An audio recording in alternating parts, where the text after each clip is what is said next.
There's Ray. What's up with the podcast? Ray Cheshire already. What's up with the podcast? 5 minutes behind. There it is. Hey, Ray.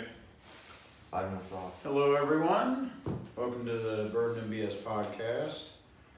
As you know, we'd like you to share it as you guys tune in. No one's really in here yet, but for the people that do. Is Ray not on yet? No, not. Well, there he is. Well, no, it's you and Dustin. And the third person, me. Yeah. Talking to ourselves. Yeah. Should be good. We'll wait for a second. Typical Wednesday start. There's Kevin. All right. Well, Kevin's our guest next week, so. But for the people that go back and look at this, we should ask them to please share it, like it.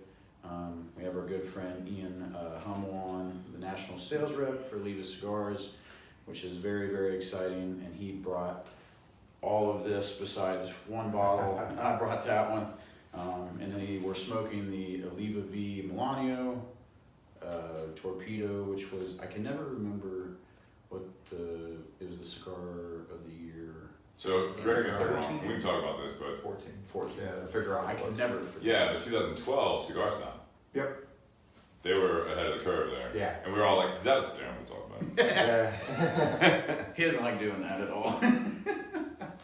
All right, you guys ready to roll? Oh, Nate's smoking the Melanio as well. Yeah, I think he guessed that was going to be it. Probably. Could have been a lucky guess. Yes, very, very. Yeah. Justin, do me a favor, we should center that. So Jake's in the center. Just a little bit. That way. We can start with the audio here very soon, along with the rest of the podcast. Can everyone hear us on Facebook Live, all right? Yes, give us a thumbs up if you hear it, please. Oh, we can't see them.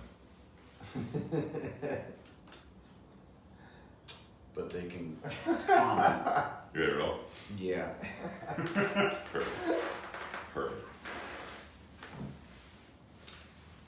Hello, everyone, and welcome to the Bourbon and BS podcast. I'm Jake Sanders. You're Steve Crane. I am. Yeah. Yeah. This is Happy Whiskey Wednesday, everyone. This is episode 38. We're proud and excited to have our special guest of the evening, Ian Hummel. He's the national sales rep for Oliva Cigar Company, which all of you know and love their products. And how's it going, man? Good. Glad to be here. Yeah. It's been listening to you guys for a while and saw when all this started up. It was a really cool and unique idea. I like it's not just about cigars, not just about whiskey, but overall just life in general, and you guys just kind of sitting around shooting the shit and drinking and smoking, which I think a lot of us do in this business. Yeah. Whether it's a cigar shop or people gathering in a garage or anything like that, this is the exact pastime of what kind of cigars are. So it's cool to kind of get it out in the public a little more. For sure, man. We're excited to have you on. Thank you for taking the time out of your busy schedule to be on. We'd like to first say, if this is the first time you're listening, like Ian said, we do a whiskey. We have a bunch of different whiskeys tonight. We'll get into those throughout the podcast, but we're doing the Oliva V Melanio Torpedo as the cigar of the evening. And so we do a whiskey, a cigar, and then we have a life topic, as Ian said. There's a lot of different ways that we can go about how we talk throughout the podcast, but tonight's subject is seeing the big picture. Seeing the big picture, and then while we get into that subject later after this Melanio, which these do burn nice and slow, but one of our podcast sponsors is Altadis Cigars, Altadis USA. Yes. So the second one I brought from the shop was from them is Romeo Julieta, the Cedro Deluxe No. 2, which is 1875 blend, but we've been doing these long enough now with that sponsor that basically we're going to be repeating some of these. For sure. We'll be getting some new stuff in from them, I think, going forward, but we've already had some Romeos on here, but this was one that we have not had, this Vitola, so something different for us. My dad loves this one, by the way. Yeah? Very, very good. Yeah. So our other sponsors include, we said Altadis Cigars. They always help us out with our second cigar of the evening, like Steve said. But we also want to thank Tinder Box and Easton. They always provide us with our cigar of the night when Ian's not here. So, These actually did come from Tinder Box. Did they really? Yeah. Oh, okay. I didn't want to overextend the whole thing since he's bringing from his private collection. This is not Oliva sponsored bourbons. This is an Ian Hummel sponsored bourbon. So I brought the Melanios from Tinder Box, so that is from our sponsor, which is good. Just so happens he's a national sales rep. I mean, yes. It would have been nice to expense all this, but it's All Very all nice. bourbon. All of it, like reimburse you for all I of the wouldn't go over bottles. too well. But I mean, it's good, the cigars, and then also BS Cigar Company. I've got the hoodie on, but I'm in the wrong seat, so you can't see the logo. And we normally have one or two sitting around the table. Bingo. So we got a BS Gold Toro sitting on the table right now. But again, thank you for tuning in tonight, and we'll dive. What am I doing right now so everyone can hear? Like, what am I doing on the iPad right now? You're actually sharing it right on our Goddamn live right I am. broadcast. That's So right. we do our live broadcast, and Steve's sharing it, and I should share it when Steve starts talking. But so we would like to ask you to share it. You're listening to the audio, so please like and subscribe to the podcast. Leave a really good review, 5-star review for us on either Spotify or iTunes. We thank you for tuning in tonight and joining us in the famous Steve Crane Garage. So It's just Steve's garage. got it. Yeah. I don't think he did, but that's all right. Yeah, it's all right. So, like we said at the beginning, Mhm. we've got a lot of different whiskeys on the table right now. We've got a lot of cigars too, as always. But Ian, can you give us kind of a breakdown of what we got on the table going on? So, been actually wanting to do something like this for a while. With, Me too. Putting I'm very together excited. a handful of different MGP products, which kind of all the rage right now. A lot of it is MGP's, for people who don't know, is basically the largest producer of whiskey in the United States. Yeah. But a lot of the small batch brands that are out there source all their stuff from them. So there's a ton of really good stuff, and then there's also some really bad stuff. Yeah, So for sure. I've kind of put together a group of these. First is the mic drop, which I had. The first time I had it was actually at a cigar bar, and it really, really impressed me. It was one that kind of flew under the radar initially, and then once the kind of word got out, it got bought up pretty quick. The second batch went like hotcakes, man. That's how it always happens. We were talking Of before the course. podcast. Yeah. It's like, like that, the OKI you're about to get to too. I mean, Jake was talking about that here locally in Columbus, and no one wanted to fucking touch it on a share Yep. table. And then all of a sudden, someone else drank it, and they're like, holy shit, this is good. No, what really happened is Oh, sorry. they figured out, well, that too, but they, I'm just gonna say you had good taste. yeah, I'll give you a compliment. thank you. Yeah, whatever. Appreciate it. I didn't really care for the 10-year when it first came out, but the OKI, that is now New Riff, but they, I think it's good, but once they announced that it was discontinuing and New Of Riff course, and was that's gonna how bourbon goes. I doing mean, their own stuff. Same Everybody thing. bought Same it thing up. happened when they said they were gonna discontinue Old Granddad 114. Oh yeah, I remember that. Everybody went out buying cases, and then they're like, never mind. Still Not very very good. And it's still No, that's there. very good. Is that right? Yeah, it's a basic lower age 114 proof. I mean, it's not bad. Right. Same thing also happened with Heaven Hill Bottle and Bond 6-year. It was a Kentucky exclusive. It was a $14 bottle. Yeah, that's It was- horseshit. And people rant and raved over like, this is the best value in bourbon, blah, blah, blah. And then they said it was going to be discontinued. People went out and bought cases of it. And now they're flipping it online for $35 a bottle. And Yeah. it's like, listen, So, if you need $15 that bad and you're going to spend time to make $15. $20 is ship- $20, they say. Yeah, come on. Steve gets so pissed about the secondary market. I do too. No, I wasn't But- going to get to that, but you're right, I do. I was just going to ask, like, do you think, so I know in the cigar industry, which you're even more familiar with from the behind the scenes, I don't know, I don't want to belittle it at all and take away the genuine side of the passion for making these types of products. But I'm surprised, like, are they discontinuing from a business standpoint, or can they not produce that anymore? Well, in this standpoint, I think it's probably a little bit of both. Are we talking about the OKI? I'm talking about the Heaven Hill, or Well, any of these the things. Heaven you Hill, know what I mean, so the Heaven Hill, it's a 6-year age-stated bottle and bond. So a bonded whiskey has to be aged in a bonded warehouse. It has to go through all sorts of stipulations to be called a bonded whiskey. So if you don't Right. have enough to fulfill the market, you can no longer put it out. And it's kind of the same with Elijah Craig, which was the 12-year. Yep. Yeah. And it got to the point where they couldn't continue to pump out and legally age stated at 12 years. So they just kind of brought it back to Elijah Craig small batch. So do you think that's what they're gonna do with like Heaven Yeah. Hill? They'll come out with another type Yeah, of yeah. Heaven Hill, or will Pretty- they like basically put a new name on it like they did with this OKI stuff? I think they're just gonna keep it. You know how the regular stuff is in Ohio. I think they're just gonna do that with Kentucky. Yeah, To be makes honest, sense. Makes I mean sense.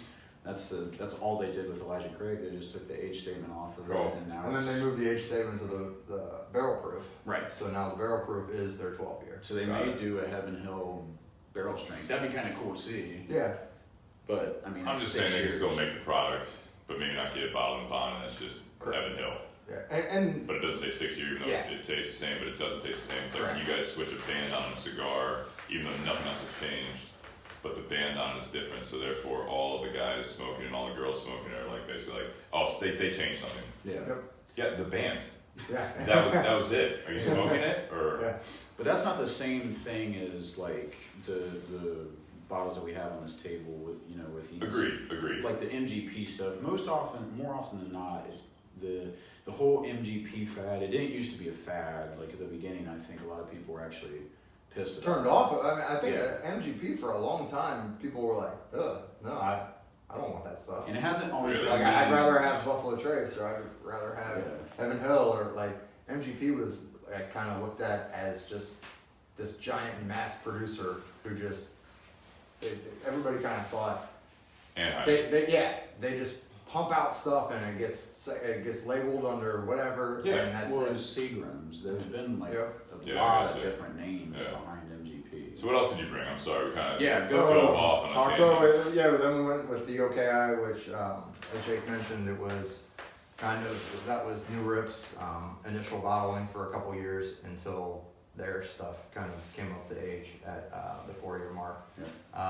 We had that on an episode. That was pretty cool. They've got from what I've heard, they've got some barrels left that they'll kind of trickle out. Oh, I'm sure. Yeah, but I mean, it kind of goes the same thing that you were saying though, was that for a while there, I mean, I could walk into New Riff and buy all sorts of single barrels. I mean, I remember the OKI antique finish is going, I think it's going for like $700-800 now or something. Oh yeah. I bought 3 off the shelf along with I think it was like a sherry brandy finished one. Yep, the barrel And strength. I over the course of a couple days, I flew out of CBG and I picked some up on the way, and then I came back and I picked some more up. And They're $500-600 now in secondary. I just Cool. I just pounded them all. See, I love it. I love it. That's my That's kind of the way road. to do it. But it's not. I mean, look, we could sit here and go over the fact that I probably drank through current secondary market at least one of my kids' entire colleges. Yeah. They're not old enough to listen, so they don't Yeah. they won't know. But I'll I mean, figure it out one it's- day. Is your wife listening? And well, Although she knows you. No, funny you asked, because Okay. back when we lived in an apartment, I had cabinets of like Yeah. complete antique collections from 3-4 years in a row, every Van Winkle for 3-4 years in a row, and one day she was like, "All right, cut the shit. Like I don't have room for more plates." Yeah. She goes, "Start drinking this stuff." I like that. And- It's a good woman. So I was like, "All right." So Notice she didn't say I stop buying it. It's just start. Yeah. Start I like drinking. it. That's love right there. And you didn't I'm say to just sell it. yeah. saying. And so it got to like Tuesday night, like CSI's on. I'm like, fuck it, back to 23. Mhm. And I drank through damn near all of it. Trying to figure out the crime that happened. Yeah, Yeah, that's I mean, great. it took a while, Yeah. but it was a hazy year. Yeah. But We learned a lot about CSI though. yeah, I watched the shit out of CSI. So Ian, I think the viewers that are watching, the people that are listening, the people listening don't know yet, but they will when they see the post. But I think the prize bottle tonight is Yeah. going to be the Bald Monk. Yep. Right. If I don't know a lot about it at all, really, because it's Yeah. kind of it's an Ed Bly or Ed. Is it Bly? Yeah, Bly, yeah. Okay. There's a million different ways to say So his so name. who's Ed Bly? If we're we're going to talk about people. Well, Ed Bly he was the owner of Cork and Bottle. No, he was just their head Just barrel their head guy. Yeah, Okay. so he did all their barrel selections. You go with it, because Yeah, so Ed did all the Cork and Bottles barrel picks. Over the course of his time, he kind of became like a really big name in the single barrel picking world, so to speak. He did his first custom blend that he did with Jeff Mattingly at Bourbon 30, which was Old Baldy. Old Baldy came out and it didn't catch a lot of traction. I mean, I can admittedly remember going in there a few times and him being like, oh look, I got this, and sitting on an empty barrel and he's got it all piled up and it was $115. I'm like, $115 is kind of expensive to roll the dice on a blend from, like, I've known that, and I know his picks are good, but $115 is, so I passed on it, and then I think it was, I don't know who it was, somebody within the blogging world Surprise. wrote this like glowing review on it after it had already kind of sold out, and a just complete whirlwind took off with it as far as the secondary market goes, and it went from 115 to 300 to 500 to 1100 to 1500, and it just kept going and going, and people were just like, what the fuck? Like it was Was it that good, or was it just that trendy? It's really fucking good. So, but it's not $1,100 good. I mean, no. It's just nothing's that good. Okay. There you go. But at $112 that I walked by it 3 separate occasions, yes. Yeah, you spent more money on stupid things. Kicking myself for that. There you go. So between the time that Ed did Old Baldy 1, and then he also released Baldy 2, I'm in a cost plus shipping bourbon group with about 150 guys, which in the secondary world, most people don't even know what these are. They're a really, really close, tight-knit group. At the time, I think it was 150 to 170 guys.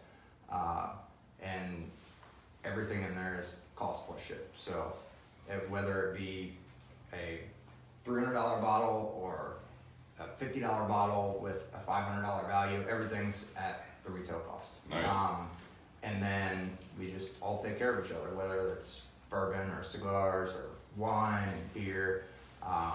I mean, guys even ship fucking steaks to each other and stuff like that. That's nice, though. Yeah, That's I mean, a big but neighborhood, it's a really small knit group, and we all take care of each other. And the head of the group at the time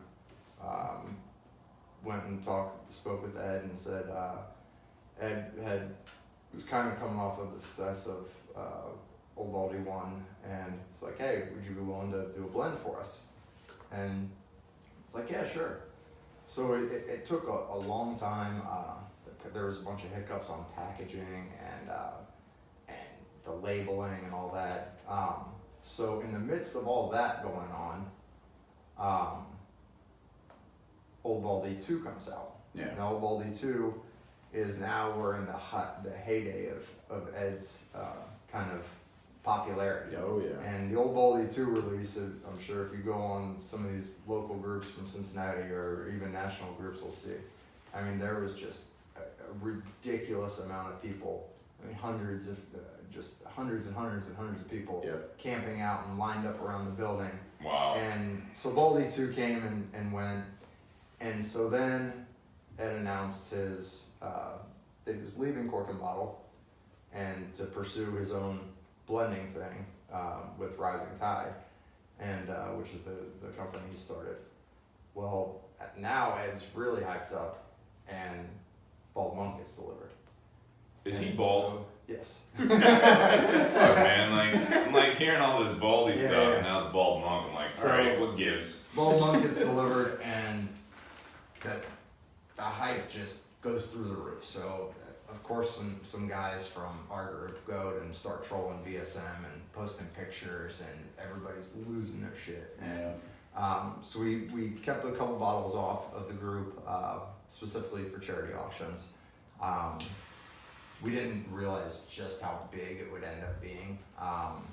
But it's, I think every bottle that's been auctioned, I want to say there's been 5, have gone for like 3,400 or more. 3,400 a piece, yeah. The highest I thought was 7,000. Yeah, there's been some ridiculous stuff. I mean, people have been, and one big thing about our group is, I mean, you'll see they won't see it, but all the bottles are numbered, and all the numbers are associated with individual members. So we know every member that got every bottle, and there's a strict no flipping, you'll be banned from everywhere. I mean, so this is exclusive, yeah, like barrel pick. PCS has admins and moderators in damn near every major. No, I get it.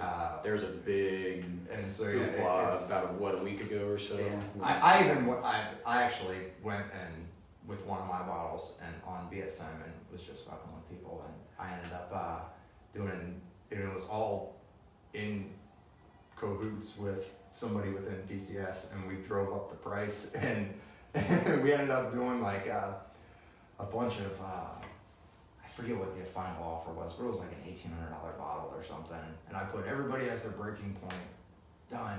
And then people started screenshotting it and posting in all these groups like somebody flipped it. Yeah. Oh, and God. people were messaging me like, dude, it was you. You're What are you doing? And the admins already knew.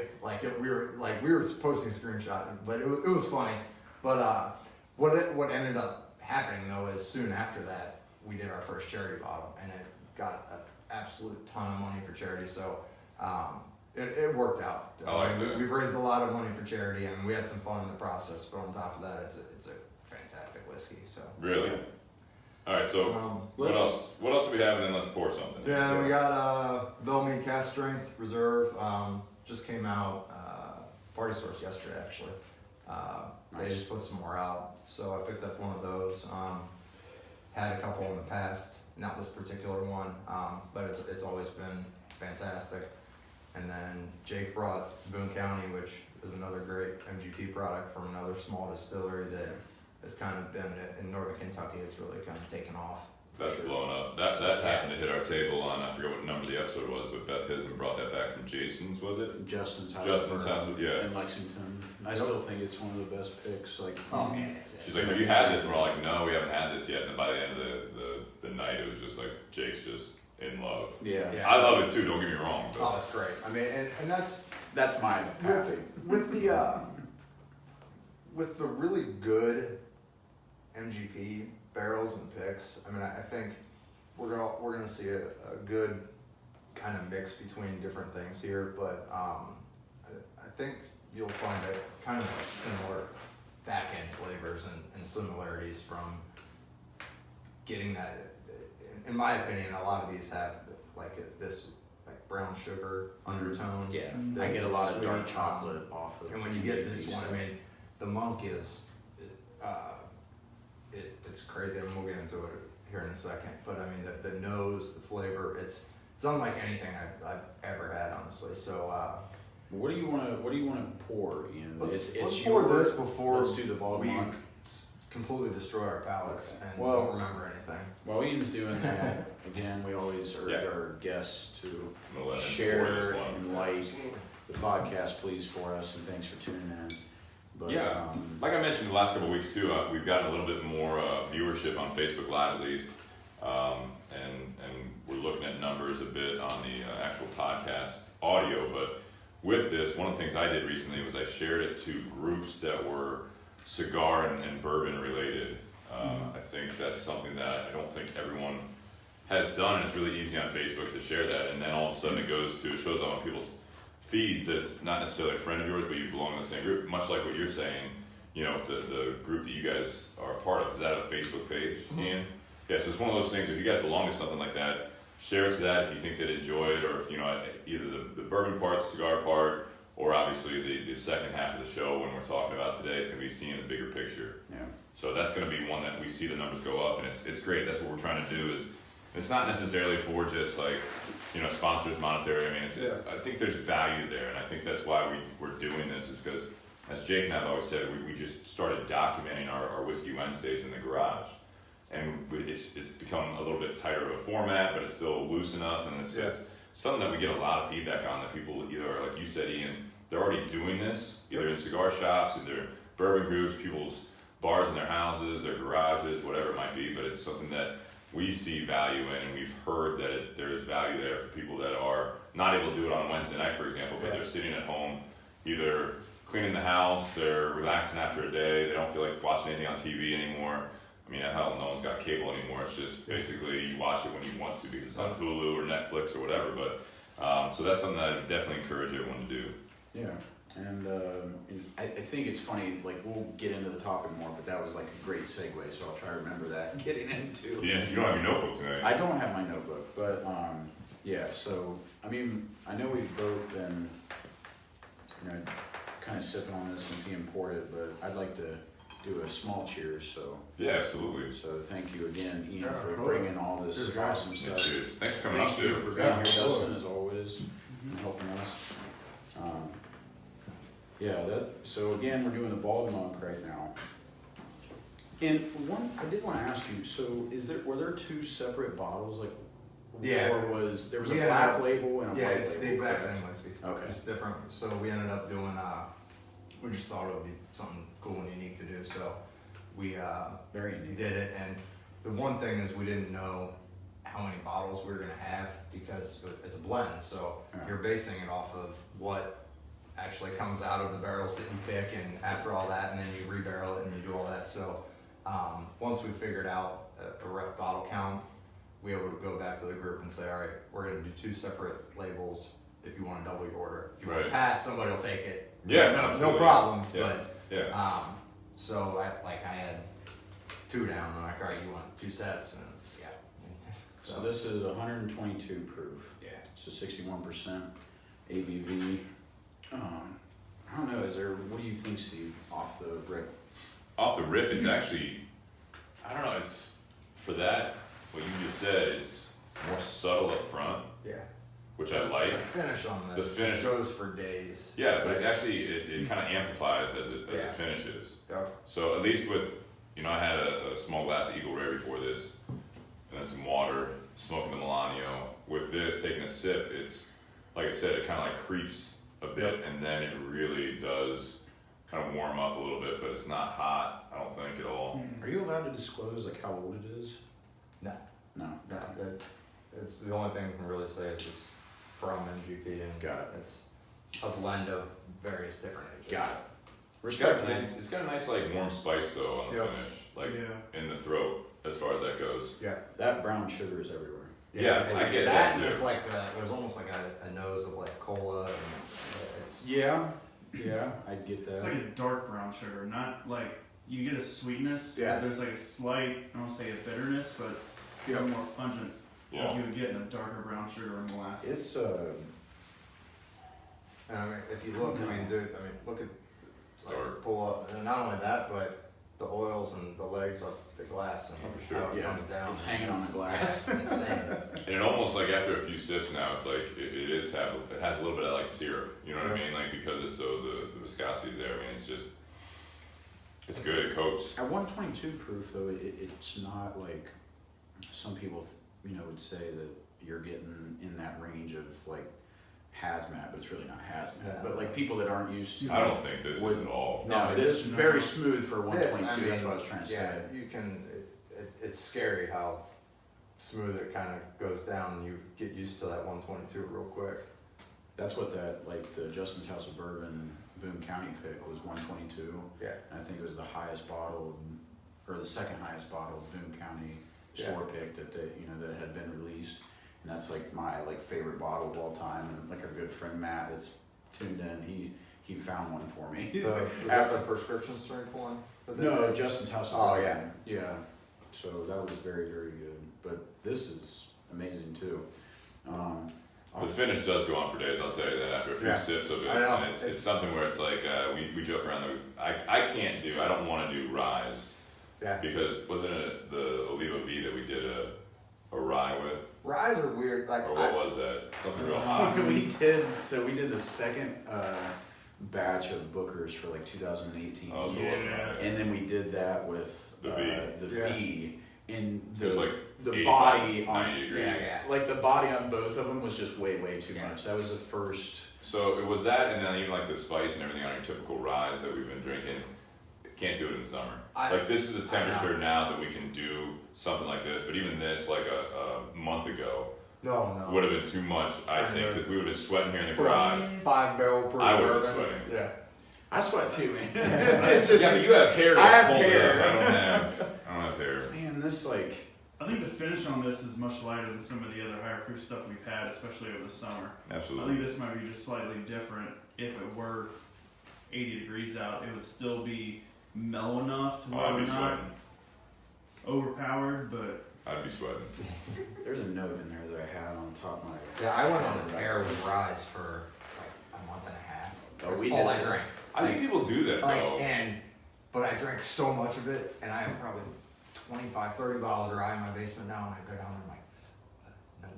I think that'll be. Because I drink just so, and there's those distinct characteristics from rye that, like, you can, especially with your MGP ryes and your Canadians and that kind of stuff, but there's like this distinct flavor in damn near every rye, with the exception of like your Thomas Handy rye from Buffalo Trace. Like Buffalo Trace's rye is in a completely different ballpark than a lot of like your MGP or your Whistle Pig and your Alberta rye and stuff like that. But that there was like that some flavor note that just like turned me off to rye because I drank so much of it for I think you'll like, get back into it. No, I know, absolutely. So I think with the colder weather, you're gonna walk down there and you know, this sounds really good tonight. Well, I just got I got a 13 and a half year Whistle Pig. It's labeled 10 year, but it's their store pick from Plum Jack out in California. Yeah. And it's a 13 and a half year MGP rye instead of Whistle Pig's typical Alberta. Really? And it's that actually, I got it a couple days ago, and that was the first rye that I've kind of eased back into it with. Yeah. It's that and I Kentucky Gal, I bought a lot of those of the batch one. And so that's like one I like of my the favorite big ryes. number of a lot of A lot those. of those. Yeah. And so those two are Al Rye and Redemption 7 year, which it's been long discontinued, but you can still find it on a decent amount of places. It's a little squat bottle with a black wax top, and it's outstanding. Yeah. I do That's like another the fact that I feel like you guys, you two are into it even more than I am, obviously, by far, but ryes aren't quite as popular as bourbons. Yeah. So unless it's a really rare bottle, I think that might be the next trend. I think Yeah, mark my words. Yeah. It might be creeping up a little bit, but I don't think that's what I like about it, is that you can find good ryes actually on the shelf, going into the store. I think it already happened though. Not like a boom to where like a lot of people were paying like a lot of money unless it's like a specialty bottle. Yeah. But I think the boom is already within effect because of mixed drinks and stuff like that. Because you get a spicier taste Yeah, I get that. Yeah. off of a rye. So when bartenders are making drinks, they're I see Bullet Rye because Bullet was so popular as a mixer. Yeah, cool. Bullet Rye is now in a lot of things. exactly, and that's And the other exactly. I think this has that huge warmness of a rye. Yeah. huge cinnamon nose. Yeah. That's huge probably cinnamon what it nose. is. Yeah. And that reminds us of the Willet. We're big Willet. Yeah. Like just even the 3-year rye is absolutely phenomenal. I think. Oh yeah. You know. And that's the other thing with ryes is you can get a much more drinkable product young Yeah. out of a rye. That's why you'll see a lot of these startup distilleries and whatnot. I mean, Peerless is a great example where they came out and it's a 2-year rye, and What is it like $200? it's like $115. Now, for a 2-year, I just have something in me I can't bring myself to spend it for now. But if you drink it, it is very good. Yeah. For 2 years. I mean, if you drink it and you say that's a 2-year rye, you're like, shit. Really. But it's like $115. Remember what happened last time you said that though already in the stories that you told. Alright. Talk to me in like a year and a half when that's going for like $300 because someone else like heard you say it on this. Yeah, and they're like, you know what? He was wrong the first time. He might be wrong the second time. I've had some good Peerless picks. I've had their their basic stuff, but it's good. But if you try to drink a 2-year-old bourbon, like you're gonna be like, oh no. Right. Like I didn't really care for new riffs like 4 years. I didn't either. There were some barrels that were exceptional, but the one that we had like 287 or something, and I don't think it was very. I had two different. It was good. I had 2 different barrels, but to me, it's once again. I mean, you're talking about price point, and I get that you have to. It's not cheap to make this stuff and age this stuff. I mean, you got to make money, and so it's very hard to. I don't know if you guys have been down New Riff, but it's not exactly a fly-by-night operation. It's a serious operation. It's big and it's expensive. And awesome atmosphere, though. Yeah, I will say they have like a bar and stuff when you walk in. Very. It takes money to do all that, though. So I mean, to all that OKI money, man. They're not struggling. I mean, they sold a lot. But yeah, it's the initial 4-year stuff. I didn't love. But that's not to say, and when it comes to 5, I'm not going to buy another bottle because I will. And that's one of the cool things about having a place like that kind of in your backyard is you can progress it over the years. I mean, you brought up Willet 3-year. I didn't love Willet 3-year. I didn't really like it that much at all. But then the 4-year came out, and they have 126 proof one of the 4-year. Yeah. That I bought 5 bottles of it because I had it one time and it was outstanding. And for Manhattans and stuff like that. So you're a high proofer, really. Yeah. Like you like that aspect of it. It's for one, you get a little bit more bang for your buck, so to speak. I think that's the general. I think that's like the general consensus nowadays. But I think, but at the same time, I don't have very much lower proof stuff at all out of all my bottles. Yeah. But the lower proof stuff I do have, I find myself after a couple drinks, you're like, I really want to bang down another 130 proofer. Right. And then I'll grab an Eagle Rare or Weller 107. Yeah. And stuff like that, to where if I'm going to have 1 or 2 drinks, I'm going to go for the heavier stuff. To me, it's just more flavorful, and it's getting that straight barrel proof. There's something about that where there's nothing else brought into the process. Yeah. And you're tasting it how I think it should be. I mean, that's one of the crazy things. You go to Buffalo Trace and you do a Buffalo Trace single barrel pick. Mm-hmm. You try it out of the barrel. Yeah. But then when you pick it, it gets proofed down. Right. And so because it's got to be 45%. Exactly. And so you're like, oh, whoa, this isn't what I remember. And they'll proof it down for you and stuff and let you try it there. But there's part of you, I mean, and everybody will say this, where they try the Buffalo Trace out of the barrel, they're like, yeah, I want this. Yeah. And they're like, nope. See, it's so funny to me because Steve's kind of seen even with cigars, like my love for like the body of a cigar and my love for the whiskey. I'm like a heartbeat almost. I'm up and down all the time, and it doesn't really matter. And I've been doing like high proofs, and then I have little ice spheres, but they're about the width of a quarter. Yeah. So, and they're just perfect. Like last night I revisited an Elijah Craig barrel proof, the whiskey of the year from Whiskey Advocate, the B517 or whatever. It's like 125 proof or something like that. And it was really hot again, but then I put that ice sphere in there and it was perfect. Yeah. So I think it's funny to see where people, their go-tos lie. Yeah. You know what I mean? Let me ask you this, Ian. What are your go-to cigars, though? Because we've talked about this a little bit on previous episodes about how the trend does as you get into it more and more. Yeah. A lot of the bourbon enthusiasts, it seems that's where they're going as well. And I feel like a lot of times cigar smokers... Like higher body? Yeah, higher proof, basically. It's not just the variety, but they that's want... It's definitely been a trend over the past... And we see that a lot of times with cigar smokers too, at least for a period of time. And I still think a lot of the people that are very big enthusiasts with bourbon, they're still young, as far as like in their passion for it. You know, it's like a newer.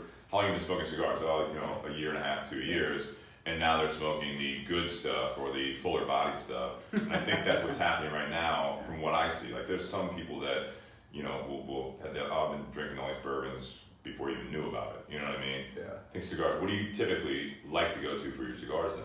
Fuller body, medium, mild? I mean, Melanio to me is like my quintessential perfect cigar. I mean, it's when I first got in this business, I made it, especially as a sales rep and visiting stores and doing in-store events and that, and dealing with consumers on a regular basis.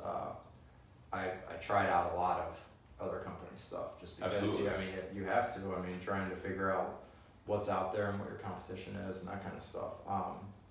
But since I've gone into the national role and I either work out of my house or I go out with reps, I only smoke Oliva. And now that's not to say that I see Miguel, for instance, is now with Groundheads. Like I just ran into him in Florida this past weekend, and he didn't tell everyone that he moved down to Florida. No, I know. I saw him. And he's like, yeah, what's up? I'm like, yeah, man, I haven't seen you, but he's like, yeah, I moved down here 4 weeks ago. I'm like, what? Yeah, exactly. But I mean, when I see some of the guys that I've known for a long time, same thing with like Lazuka, some of the Romacraft guys, I run into them. Like, we all swap cigars. Sure, absolutely. And Dave Lafferty's now with Nat Sherman. Tried one of their new Lanceros when I was down there.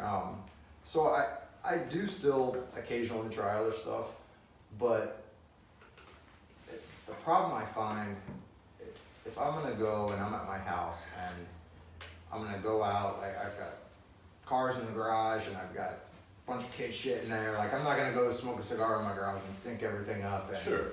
Then my wife's yelling at me the kid's car seat smells like cigars and this and that. So if I'm gonna go out and I'm gonna get my laptop out there and I'm gonna get my water out and I'm gonna bring my phone and my charger and I'm gonna set up a thing outside on my patio. Yeah. And I grab a cigar and I'm like, I wanna try this. And then 20 minutes in it sucks. And I'm like, now I just don't want it. Now I gotta get all my shit and I go back inside and I'm like, you can light up another cigar, you know that, right? Yeah, but it's just one of those things where I go out and I smoke a Melanio, I know exactly what I'm doing. I get that. And so to me now, in the mornings, I typically will go with when I'm on the road and whatnot. I'll either do our Connecticut Reserve, Lonsdale, or Petit Corona, and then after that, I pretty much go to Melanios and some Bs. Yeah. But that's me. So you're more still medium full. Yeah, still medium full. Yeah. I mean, I've got some sales guys that wake up and light up a KNF 660. Yeah. Like get in the car at 8 a.m. I feel like they can't taste anything anymore at all. No. They eat a lot of spicy food. Yeah. Basically, it's like, no, I want more jalapeno. Yeah. Well, I know we were talking before we started the podcast this evening, but and I can't ever remember when we were talking in the shop, but this was the cigar of the year in 14, you said, right? For Cigar Aficionado. Yeah. And then in 2012, Cigar Snob rated as their number one in their top 25. So they were It's been highly rated, like, across the board, basically. Consistently, yeah. 90, probably 90, I don't think it's ever been, I haven't seen it below like a 92, 93, but that's even on the lower end. I think 95 is what Aficionado gave it, is that right? It's an amazing cigar. And describe the cigar. I mean, I normally do the cigar stuff, but, definitely. Yeah. He's got the whiskey and the cigar right now. Hang on one second. Yeah. We're saving real quick, Facebook, and we'll get back to it in a second. Please share it, as we always like to say, and please like and comment throughout the rest of the podcast. We'll get into our topic of the evening. Again, it's seeing the big picture. That's right. Can everyone hear all three of us? Yeah. I assume, yeah. Yeah, Nate was saying He's responding to yeah. All right. Ready?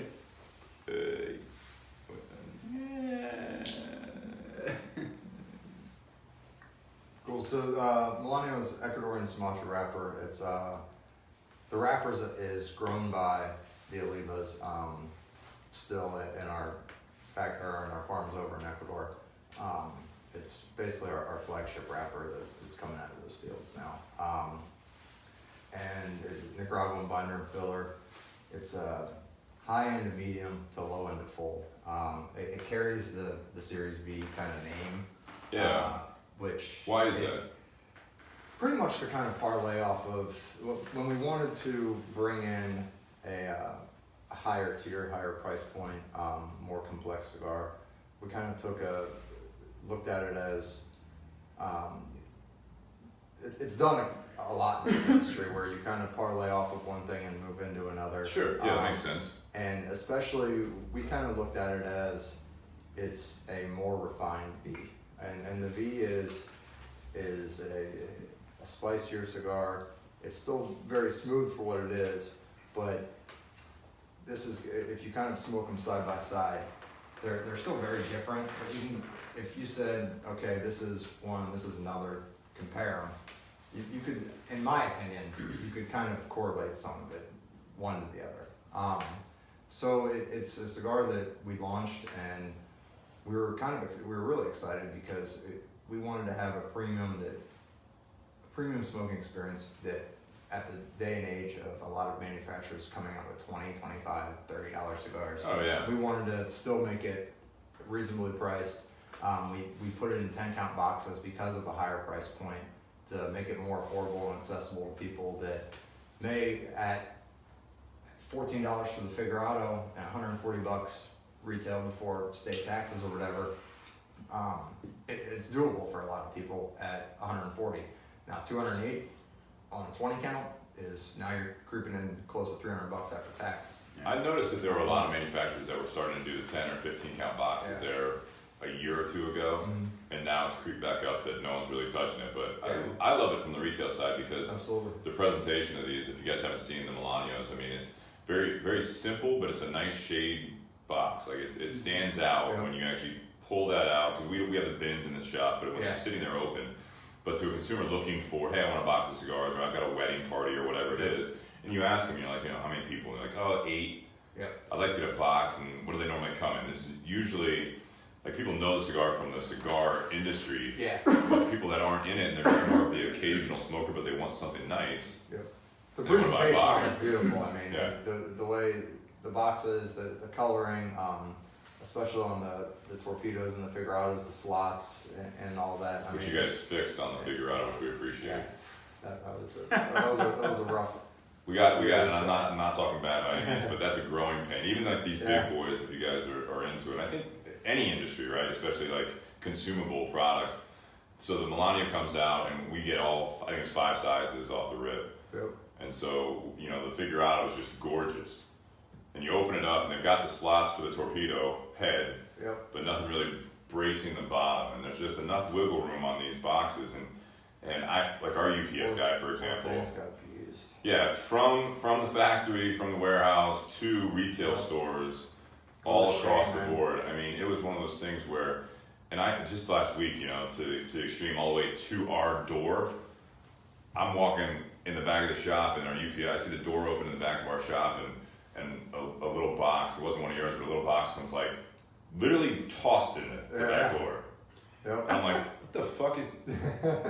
And I look, and the UPS guy, who we have some issues with, he's got his phone on his shoulder, and he just literally just tosses the box in, and then he's grabbing another one. I'm like, do you need help? And he's like, no, I got it. And I'm like, well, they're fragile, so like in the box, like the big one he's picking up, like literally has fragile on the side of it, huge.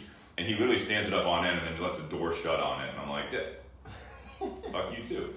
So like these Figurados were coming in, and at first it was just a cedar as an insert, and we were one of, I think, many shops were like, these are great cigars, but I've got 1 or 2 out of every box that have cracks in it, and for a $15 cigar, it's tough, right? And we were paying a fortune on shipping them back, and replacing them, and shipping another one back, and so that was. You just strip a styrofoam or strip a foam, and then now, like, it was just a few months after that, I think the whole back side of the cedar is all foam. They're just like, you can't move anymore.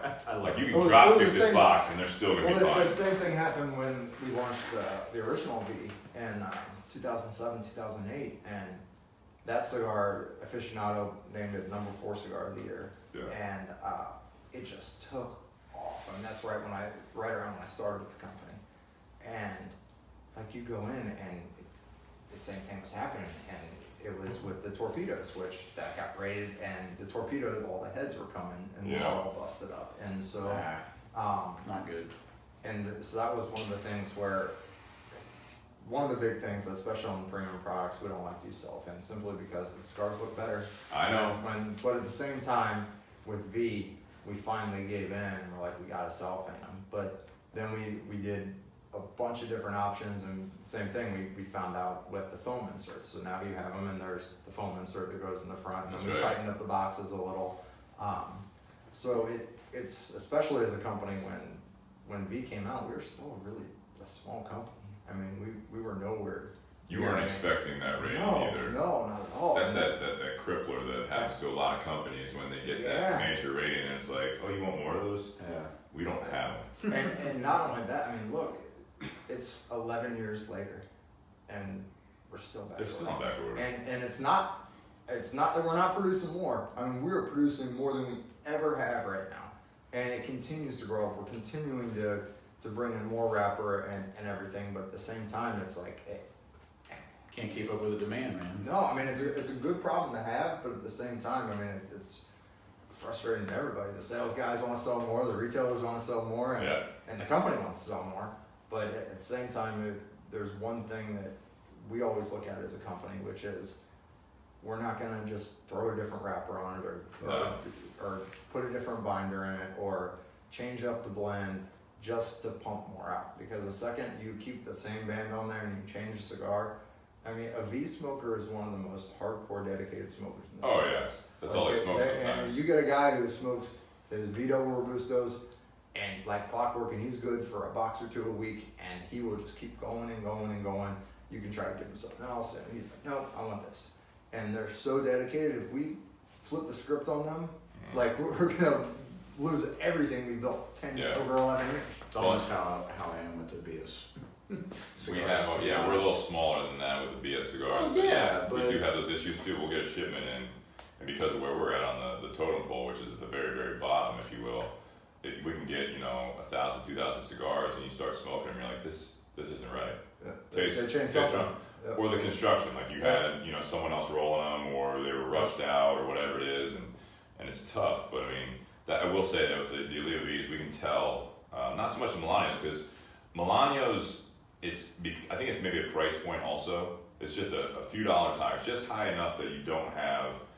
We have maybe 2 or 3. Like, this is all I smoke is like the V Melanio Petite or something your like Melanio that. smoker, your Melanio people are there's definitely plenty of them that buy boxes on a regular basis, but like V is like a hardcore cult following. I think the V Torpedo is killer. I think that's like the best one out of the bunch. It's weird, and we've talked how sometimes sizes messes with the taste, and you wouldn't think that it would, but I think the Torpedo is the number 4 is like my all-time favorite. It's killer. I could smoke that thing. That's one of the cigars that actually the V4 and the Melanio 4 and the Melanio Figurado are like my top 3. See, and I think that one of the most dramatically different Batolas is going to be the Oliva V Figurado. I think that Figurado, and if you guys don't smoke Oliva stuff, they've got, I think you guys make some of the best Figurados as far as consistency and construction. Beautiful. Even the G Figurado, it's a great one, especially with the price point. Very consistent, but the V Figurado, the way, and if you guys don't know what a Figurado means as far as where we're talking about this, like the V Figurado, it almost has what people call, it's called like a little nipple. Yep. It's like the Fuente Hemingway, I think, made that really a famous shape. Yep. And it really kind of, it's tapered at the top, it's like a torpedo head. Yeah. It expands, balloons out a little bit, and then it dramatically closes up into a very small point. And once you get past that hump with that Figurado, with that blend in the V, it just really changes. Yeah. It's completely different. And it goes from the old saying, especially in this industry, that it holds true, is your wrapper to filler ratio and everything. But when you light that Figurado first, you're basically smoking pure wrapper at the end of that. And then after a couple puffs and after that nipple goes through, and then that whole bottom, which is a 64 gauge, goes and that kind of ignites, then you're getting almost all that filler. And then it kind of tapers back down and you get more wrapper, and it's a really cool smoke.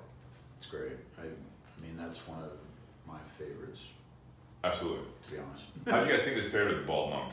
I know you guys have moved on to something else here. Yeah, we moved on to the OKI 12, but I'll go first. Personally, I think with the Bald Monk, I think it's really good. I think the Bald Monk overpowered this cigar a little bit. With I think that 122 proof. the Bald Monk, I think, as far as pairing goes, probably would have paired a little bit better with the regular V. Yeah. Just because it would have kind of held up to a lot of that, the richer flavor characteristics and notes of the Bald Monk. Like I said with the Melanio, the Melanio the Melanio is a more refined kind of smoke. So It's just the body, like alone on the Bald Monk, and then kind of having a medium body on the Melanio, I think is, that's where it just overpowers it. Like I said. yeah. See, I want to go back to the thing, and I've said it on previous episodes, and I don't know if you heard that one, but what we were talking about earlier about how everyone, a lot of the bourbon enthusiasts are going the higher proof and the barrel proof and all that stuff. It's almost like with the Melanio, I think it's a nice mixture, and what I like about it is what I've gotten back into, when we even did that Bib and Tucker, was that last week or the week before? That was last week. It was much lighter and it's not as popular on a lot of the groups. And I get why on certain aspects, but when I was drinking it, I was like, I like the flavor. Yeah. I like the fact that it's a little bit of a lighter body. It's not as if you will, syrupy as some of the other stuff. It doesn't linger as hard, but you can still taste it. So you can pair it better with a lot of different things. And I think that's with the Melanio, it's almost like you said, medium full, and that medium plus or the lighter side of full. It's hard to really place it, but the flavor is there. It's got strong and full flavor, but the body's not there. And I think that I still envision that on both cigars, the longer you smoke them, depending on what the industry trade is, and then also as far as the bourbons as well. I think you're gonna see more of the like you said with rye, I did the 120. Yeah. I did the barrel proofs. I did the higher proof stuff. I'm really digging this now, and it's so you do all those, but then you grab. Perfect example is that. So I was drinking all these high proof ryes and all that. Yeah. And then I just grabbed a bottle of regular old Shelfer Sazerac rye. Yeah. And poured some. This is really it's just smooth. It's nice. It doesn't punch you right in the face. Regular old shelfer that no one can find. No, I get what you're saying. No, but as far as proof goes and stuff, it's a significantly lower proof, and I love higher proof ryes, especially for old fashions, because you're gonna dilute it down a bit. Yeah. You're gonna stir it with the ice, and you're gonna introduce some syrup and that kind of thing. So. I almost feel like with your lower proof stuff, like your Sazerac and your 90 proof stuff, that once you incorporate all that ice in there and then you add your syrup and this and that, I almost feel like I'm missing something. Whereas with the higher proofs, it cuts it down, but I still get that punch of the rye. But that's instead of like a cocktail. I don't know. I like the fact though that again when it's much like people would say about Oliva, keeping it on topic as far as where you're from. People can come in, it's have you had this Oliva G figure out? And oh no, I don't like Olivas. Yeah. And we've talked about that as well on the show where it's what you're talking about, these are all say bourbons even, not to get the rise out of it, but these are all bourbons, and you say to someone that is kind of very novice level or very ignorant on what bourbon means, they think of just what they have at their local bar, which now anymore local bars are having a huge selection, or at least you'll see stuff at a hole in the wall bar and you're like, what? Where'd you get that? You know what I mean? But it's one of those things where I think people drink for different reasons. So to that point, some of these lower ones like that Bib and Tucker, it's almost like I would use the term refreshing. Yep. Where I'm not gonna drink one of these when it's 95 degrees outside. And Bald Monk is not something you drink on an afternoon, barbecue necessarily. If you have some friends over, hey man, you gotta try this or whatever. It's almost like that nightcap type thing, And I think some scotches have more of a reputation for being a nightcap, or even some cognacs back in the day. And I think that's where a lot of these higher proof stuff. It's one of those things that this time of the night where we're taping this, 7, 8 o'clock, 9 o'clock at night, and you end of your day, whatever it is, or you're just gonna have, like you said, 1 or 2. That's one thing. But some of these 40, 45%ers, that's something that it may sound bad, but it's like you can drink that kind of all afternoon. Yeah, like when I'm on vacation and I'm sitting on the beach and I got a bottle next to me and I've got my cooler off to the side and like I want to take some bourbon and mix it with some lemonade or something. Yeah. Like I'm not gonna grab 130 proof. Right. Like, I'm not looking for that. I will say though, the pairing between the OKI 12 and the V Melanio is definitely better than the Bald Monk. I think at 98 proof, absolutely. the OKI 12 is definitely I think it's sweeter a too. better pairing. Oh, Yeah. for sure.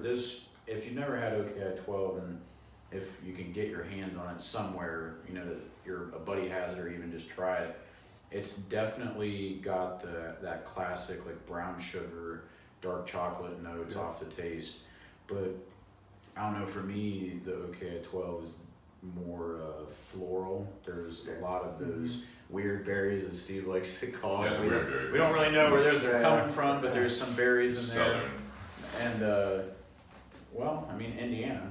Yeah, Kind Southern of Indiana. citrus. Well, one of the things It's right in the middle of Indiana. What do one you of the mean? things you touched on with people saying, "Oh, I don't like bourbon," it's Scotch is a prime example of that because Ask this guy. when I Same first got What? into I don't like scotches, I don't like Irish, I don't like bourbon, and then So all I have to do is give him a I bottle. didn't like Scotch. He likes giving me shit. I'm sorry to interrupt, but I'm not giving you he shit. likes giving me shit I because, think like, it's a when we fine first example. met, I would not drink anything other than bourbon. I was that guy. Yeah.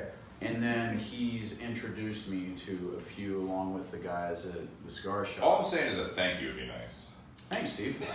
You got it? Okay, cool. Can you So- cork that before we spill it? This So- is a sturdy Oh, oak yeah. table that we're sitting around, but I just don't. So, Scotch, I thought I hated Scotch because for the longest time I had one Scotch ever, and There it is. and it was Lefroy. Oh, And jeez. that was what Smoke a my little Pete. that was my Well, I'm first one to start with, entry man. into Scotch. I'm like, this shit is trash. But someone probably said like, "Oh, this is Yeah, my yeah, favorite," yeah. and And I was like, I'm not drinking this. Brian garbage. loves Like, it. I'm good with this. And Brian so loves it.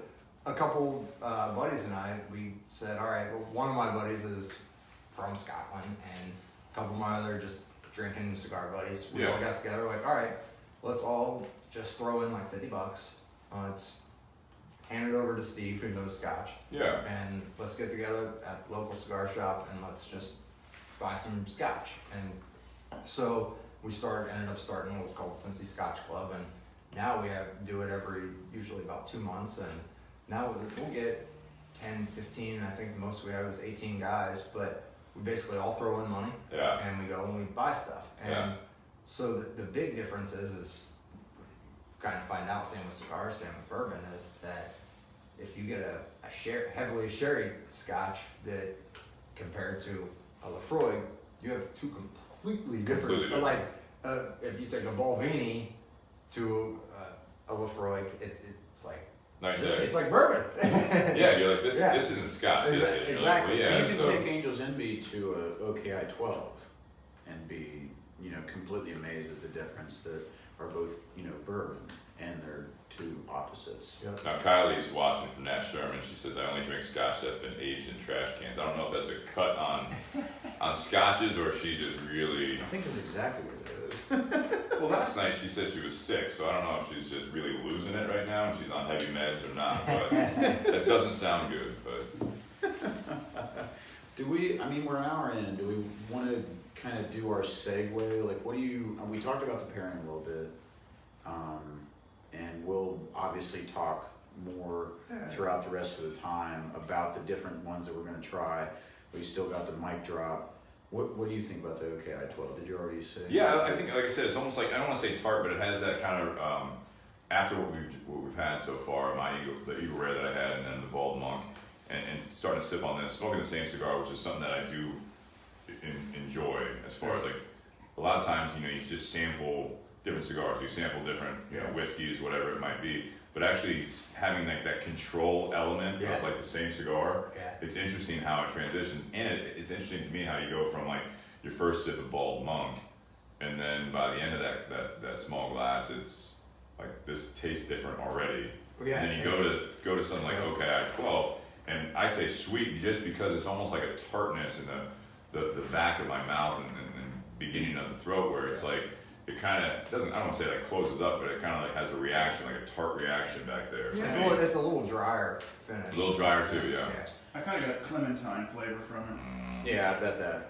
Peanut gallery over here. No, I thought the Bald Monk was more dry, but I was getting. I know that's why I asked like if you were allowed to disclose like what it was, what the age on it was, because I was getting kind of I'm just ballparking here. I was getting like a younger taste out of it. There's some younger in it. So that's why there was that like tannic, like weird, like moonshine thing going on. Then Really? thing. I don't know how to describe it, but that's what You made some noises. I mean, that's a good way to describe it. Seeing the I'm big agreeing with picture, you. Steve. So, all right. So here's the segue from what we've been talking about to seeing the big picture. Wait. I remember what you were talking about. You were talking about I don't know. You forgot. You don't remember shit. I don't remember it at You watched it. You listened. all. I don't remember it at all. You need your notebook. I do need one. Just leave that here. But no, I think the segue would be, and this is kind of a wider metaphor, is exactly what we just finished talking about with whiskeys. And cigars are the same way. I don't like Nicaraguan, I don't like this, I don't like Rocky Patels, I don't like, and I only use that because that's what we hear all the time. I don't like Monte Cristos, I don't like, I smoked an ash and I don't like them. Yep. But I do like Fuentes, and you're just like, all right, so let me kind of clue you in on how all this works. All the ashes that you didn't like, but you like the Fuente stuff. It's like they actually make the Ashtons, and they're like, oh, really? You know what? Ashtons aren't that bad. Same thing with like the Scotches. I think that's one of the things. It's about educating. It's looking at the bigger picture. It's not just keeping that. And one of the things we talked about on that Beyond the BS episode last night on Facebook was simply, we talk about it all the time, and someone called me out on it, was the whole hand in your face versus moving it away. Because a lot of times is you get so dialed into what your viewpoint is or what's on your mind as far as it goes, whether it be your personal life, whether it be relationships, whether it be business, whether it be just what your hobbies are, what you don't like, what you do like. If you don't actually broaden your scope, a lot of times I feel like you do miss a lot. Yep. And you actually sell yourself short, which was another one we talked about as an episode topic as well, is that you're selling yourself short by basically not seeing the big picture. Yeah, unless there's something that like, I'm one of the people that I do believe in like an open mind. I think I'm an open mind kind of person, unless I get. Unless you see rage and you see red. Yeah, I do see red. I'm that kind of guy. That's fine. Someone walks too close to your car. Yeah, I get really pissed off. Anyways. Pick another car to walk next to. Yeah, exactly. Get the fuck away from my car. Anyways, I think that crosswalk first. I think there's an art to liking what you like, though. I think if you're selling something to me, like based on what you said, Steve. Yeah. Then I'm buying it, so it should be something that I like.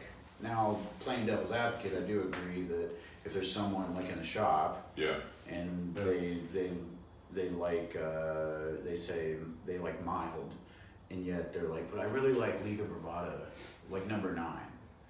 And it's kind of like, well, it's kind of my job to tell you. Yeah, no, I get that. Cool. And then they kind of go all full body, you know what I mean? But it's like I can't give them enough information about, what's mild and what's medium and what's full. And it's like seeing the big picture about, like, being ignorant about the big picture, I think, is a big issue among a lot of topics. I just look at, and seeing the big picture, a lot of the topics, Ian, that you've been on or you viewed and listened, it can be interpreted. That's why we kind of have a direction of what the topic is. But with this one, seeing the big picture, I like to.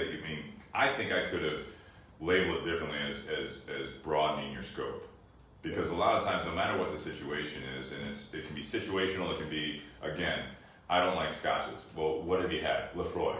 Get the fuck out of here. Let me give you something that just has Glen in front of it. First of all, just to like give you.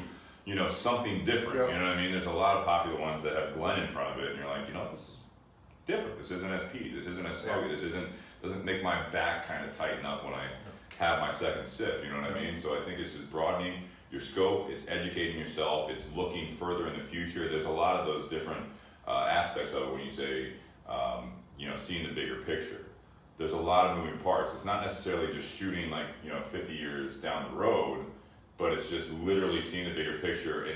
And a lot of times I'm just trying to introduce a lot of different topics to this or different aspects, but a lot of times, you know, in a business standpoint, one of the things, I don't know if Oliva does that in any of their training or in their you know, annual reviews or annual meetings, a lot of times it's big in sales and organizations was the SWOT analysis. You know, strengths, weaknesses, opportunities, and threats. Sure. And it's something that where you're in this, you know, again, hand in the face. So you're in your day-to-day job, you're doing it, you know how things work, you know what people have tried, you know what you've tried. It doesn't work. Or hey, this is going to work forever. Yeah. But as soon as you try to widen that scope, whether it be time, whether it be bigger opportunities, distance, you know, you went from being a regional sales rep with Oliva, Ian, to a national sales manager. Yeah. And it's like, if you don't see the bigger picture, and if you just dialed so far into just what happened in the Midwest where you were representing, Of course, yeah. and you try to apply that to the West Coast, Doesn't work. yeah, you're gonna be fucked. I mean, you won't last in that position because you're gonna be butting heads with that other person out there, and they're like saying, like, they're saying to you, like, I get you're coming from the Midwest, and that may have worked in Ohio or Indiana or Kentucky. It doesn't work out here. Yeah. And then you have this sales manager walking in the door trying to prove himself to a point with good intentions. Yeah. But he's saying, he's like, this guy's insulting me, thinking that just because I'm from the Midwest, I don't know what I'm talking about. And then he's pushing down these ideas of like, no, this is how this needs to work because it worked for me. Yeah. Salesperson to sales manager is a great example of that in any organization. Well, I'll flip the script on a different subject, and it's the same kind of, you know, metaphor really. It's, you know, I was on my way over here, and I was getting ready to come over here, Steve, and, you know, Alicia was on her way home from work. We both had really long days, right? Mm-hmm. So she calls me up, and we kind of get in like a, not really an argument, but like a bickering, you know, fest or whatever. Disagreement. Disagreement. Discussion.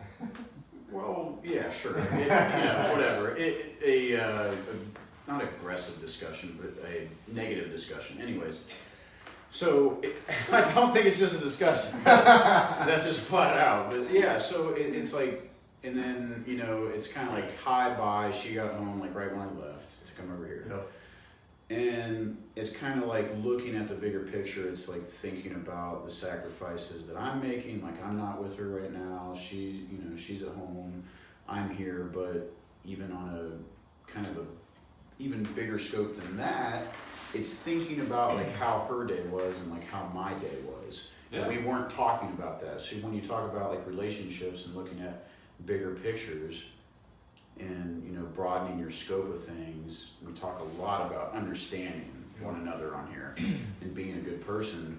You know, when we kind of did the hi bye thing on my way over here, I called her up, you know, on my way over here, and we talked, and then we kind of, you know, it takes everything I got to like get out of her, like why she's acting this way. And it's the same thing with me. She's got to do that with me too. Yeah. So it's a 50-50 issue there, but it's like we're talking about like, oh, well, this happened in my day, and she's like, oh, this happened during the day, and this happened like right before I called you because I knew you were about to leave or something like that. And then it's like broadening your scope. Oh, that's why we're both irritable. We're putting it on each other. We need to fix that. We can't do that anymore. Like, how are we going to fix this? Yeah. Like, not fix like our relationship, but fix it to the point that the next time happens when we're kind of pressed for time. It's not a hi and bye, and I'm kind of irritated with you, and you're kind of irritated with me. You know what I mean? So I think I love the broadness of this subject because it can go so many directions with sales, business, personal life, relationships, family. A lot of times they intertwine also. Oh, absolutely. I mean, Like we were talking yeah, about a podcast with you. a prime example. I mean, it's when I started this business back at the end of '07. My wife and I we just lived in an apartment. We had no kids. Like there was no issues, and I actually started with the territory of Michigan and Indiana, and I lived in Cincinnati. And so I would get up on Monday morning, I'd drive to Michigan to work. Yeah. And I'd come back Thursday night or Friday afternoon, Friday evening, Gone all week. and then I'd be home. And at the time, you got no kids. You have no real issues. Like, we were young. My wife had friends all around. Like, it was no big deal. I mean, she enjoyed her time, and it was tough, especially when we had just gotten married a year prior and all that. But you kind of get used to. Yeah, I mean, it is what it is. No big deal. Like, this is what we got to do. Then things kind of progressed, and I left that territory and went into more local stuff: Ohio, Kentucky, Indiana, and all that. Well, it's perfect for you because then you're doing your job and you go around when you have Yeah, time. yeah. You go to these liquor bars, these liquor yeah. stores, and find all this Absolutely. crap, And man. It's awesome. So yeah, and that was definitely a good time when I could Living my dream right Yeah. now. You see that, Steve? But I then, tell you, man, cigar industry's not all that bad. Can be. but then you incorporate kids into that atmosphere, and it's a very, very different picture. Yep. And so then you have me having to travel, and her being home with a newborn, and we've never done this before. And it's like, shit, what do I do? And there are times where she's calling me in tears, like, I don't know what to do, I'm stressed out, I'm freaking out. And meanwhile, I'm on the road, and I'm like, at the time, when you first think about it, you're like, my first thing is, you're at home, you're not working, like, you make it work. And it is How hard can it be, right? yeah, I mean, I don't know. I mean, I'm not the one home 24/7. How old is your youngest or your oldest? My oldest will be 6 in January. Okay, so this is about 6 years ago, Yeah, basically. and 5, 6 years ago. and so that happens, and then I get home, and I'm like, all right, well, let's give her a break, and I'll start taking over for a few days, and over the weekend, and this and that, and then I'm sitting there like, hey, like, what the fuck? I could use some help. and she's like, and the nerve you yeah. have. Yeah. Yeah. She goes, exactly. Yeah, welcome home. Yeah, basically. exactly. And Bingo. I'm like, oh, I get it. Yeah, Yeah. I see this now. And so you kind of you figure a way out. You look at it and say, look, we got to make this work. We have no other option here. We have a child. We have a job. She's getting ready to go back to work now. So now we got to figure out something else, because now she's working and she has to take care of her child all while I'm traveling. Sure, yeah, And absolutely. then you incorporate another one into that, and you start over. Yeah. And so it progressively kind of, every time a life event happens, you really have to kind of look at the bigger picture, because there's little life events that can kind of be like, oh, I wrecked my car. Fuck, that sucks. But I'll take it in, insurance, give me a rental, and it's a little inconvenient. Figure it out, though, yeah. Yeah, but you figure it out. So, but one of the things that you kind of have to look at is, you really have no other, like you said, you have no other option other than figure it out. Yeah. And you have to always kind of be looking at it and taking a step back and saying, well, what can we do to look at something broader and fix what is currently happening that may be positive or negative, and Yeah. then kind of apply it to what your end game may be, whether it be surviving the weekend, surviving the next travel trip, or surviving the year, or so on and so forth. So it's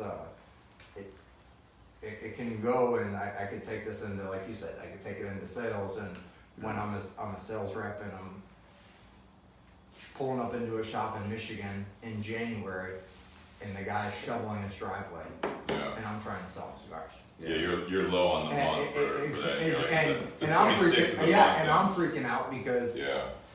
my boss, I still have numbers from January of last year Yeah. when there was still snow, Yeah. and I got to figure this out. So it's like, yeah, this sucks. But and me, like I came in as a sales rep initially, like I did really good out the gates. I fucking crushed it. I mean, Yeah. I over doubled the territory in 9 months, and and absolutely killed it. And then you go up against your own numbers, and things are a little different. But there are months, like especially in the dead of winter, where you're sitting in that parking lot and it's noon, and the roads are half of them are closed, and you got numbers to hit, and you're like, this is impossible. Like I can't do this. Like, and on the flip side, it's you may miss it, but you always got next month, and assuming you don't consistently miss it, and you get fired. But no, but I think you as a sales manager, you can recognize that because you did that. Because of course. I think that seeing the bigger picture in that scenario is legitimately not like you might miss this month, you might freak out, you might have to come up with your reasons for your sales manager or your GM, your CEO, your hell, if you're a commission, you have to come up with it in your situation for your wife and kid. You know what I mean? Like you have to realize like, hey, by the way, commission check's not great this month.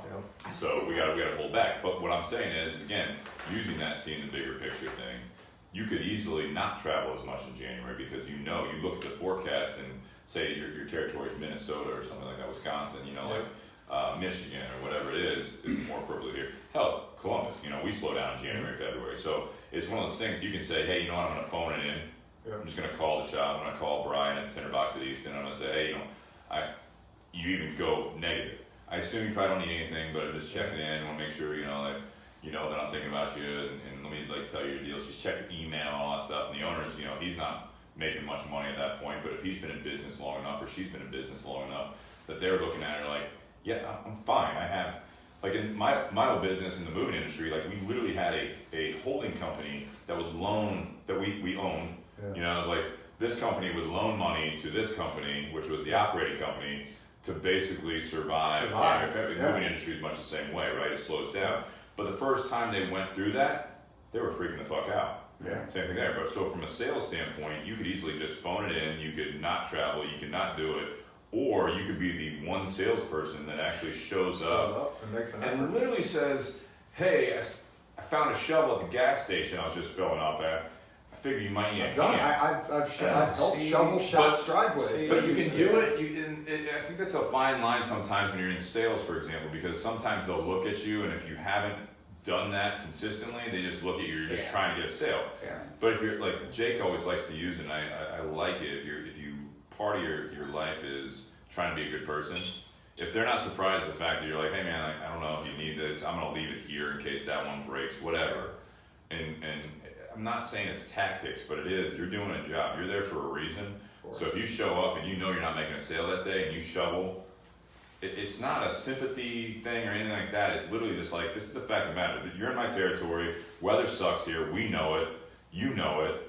My boss may not know it because he looks at the sales report and we had a big sale, last January for whatever reason. Like you didn't order in November and now you just need restock. How many times do I talk about circumstances, Steve? Like people don't think about the circumstance at hand, whether they, and that encompasses. That's the epitome of big picture. Yes, literally, exactly what we're talking about. Circumstances. It's circumstances, because it's talking about, like, if you go up to, you're traveling to Michigan and there's snow on the ground, like either one, you knew that it was going to snow. If you didn't, then it did snow, so you're stuck there. And then there's certain, like, you as a good person can figure out a way to either kind of, I don't want to say it in a bad way, but like exploit you being there. So you being a kind person and helping them shovel, or it's simply put that when you're trying to be a kind person and you're understanding the circumstances, that's when I think you can get ahead in your own self, like, and about, I do that all the time myself. Because, like I see, you said it, I see red sometimes, of course, what, I think when you're, especially like a younger male, I think you can get heated a lot. I don't know if you guys ever did when you were younger. I didn't know you did, but I know I do sometimes, and then I kind of take a step back. And it's like, it's understanding the circumstances where, everybody tells me that I am young and I have all this time, right? I'm so eager to make my place in the world and do what I want to do, and it's kind of like, well, no, I have to focus on what is the circumstance at hand. Am I trying to put a mark in the world right now, or am I trying to create a base? And I don't think it matters whether you're young or old, or you're starting over, for that matter. I think when people get stuck on situations, they get stuck with the circumstance, and then it clouds their bigger picture. Because it's like, what's your end goal? It's kind of like with the podcast, we've talked about it. It's kind of like anything else in life that you have a goal with. You have whatever hardship comes about, and there will be numerous hardships, especially in a entrepreneurial kind of aspect is what we're doing, or even sales and cigar, like being a cigar rep and national sales manager. And I think the cigar world, it's interesting the more that I learn about it. Yeah. Because the world is almost like you're your own, like, entrepreneurial. It's like your own franchise. Yep. But you're working under the company. Yeah. Because you are the face of the company. Absolutely. When you go to other places. And when everything you do isn't really monitored, but it is. You know what I mean? And it's kind of like when you're the one that's building the relationship, not the president.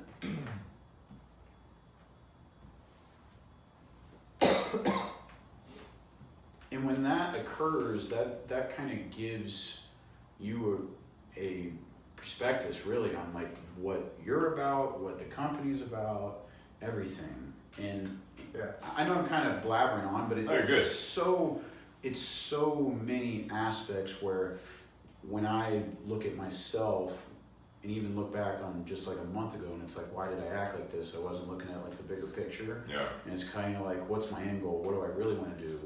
It's the people that are wanting to try something new with their life because they're done with their dead job that they've been working 9 to 5. And they're tired of it, and they want to do something that they actually enjoy.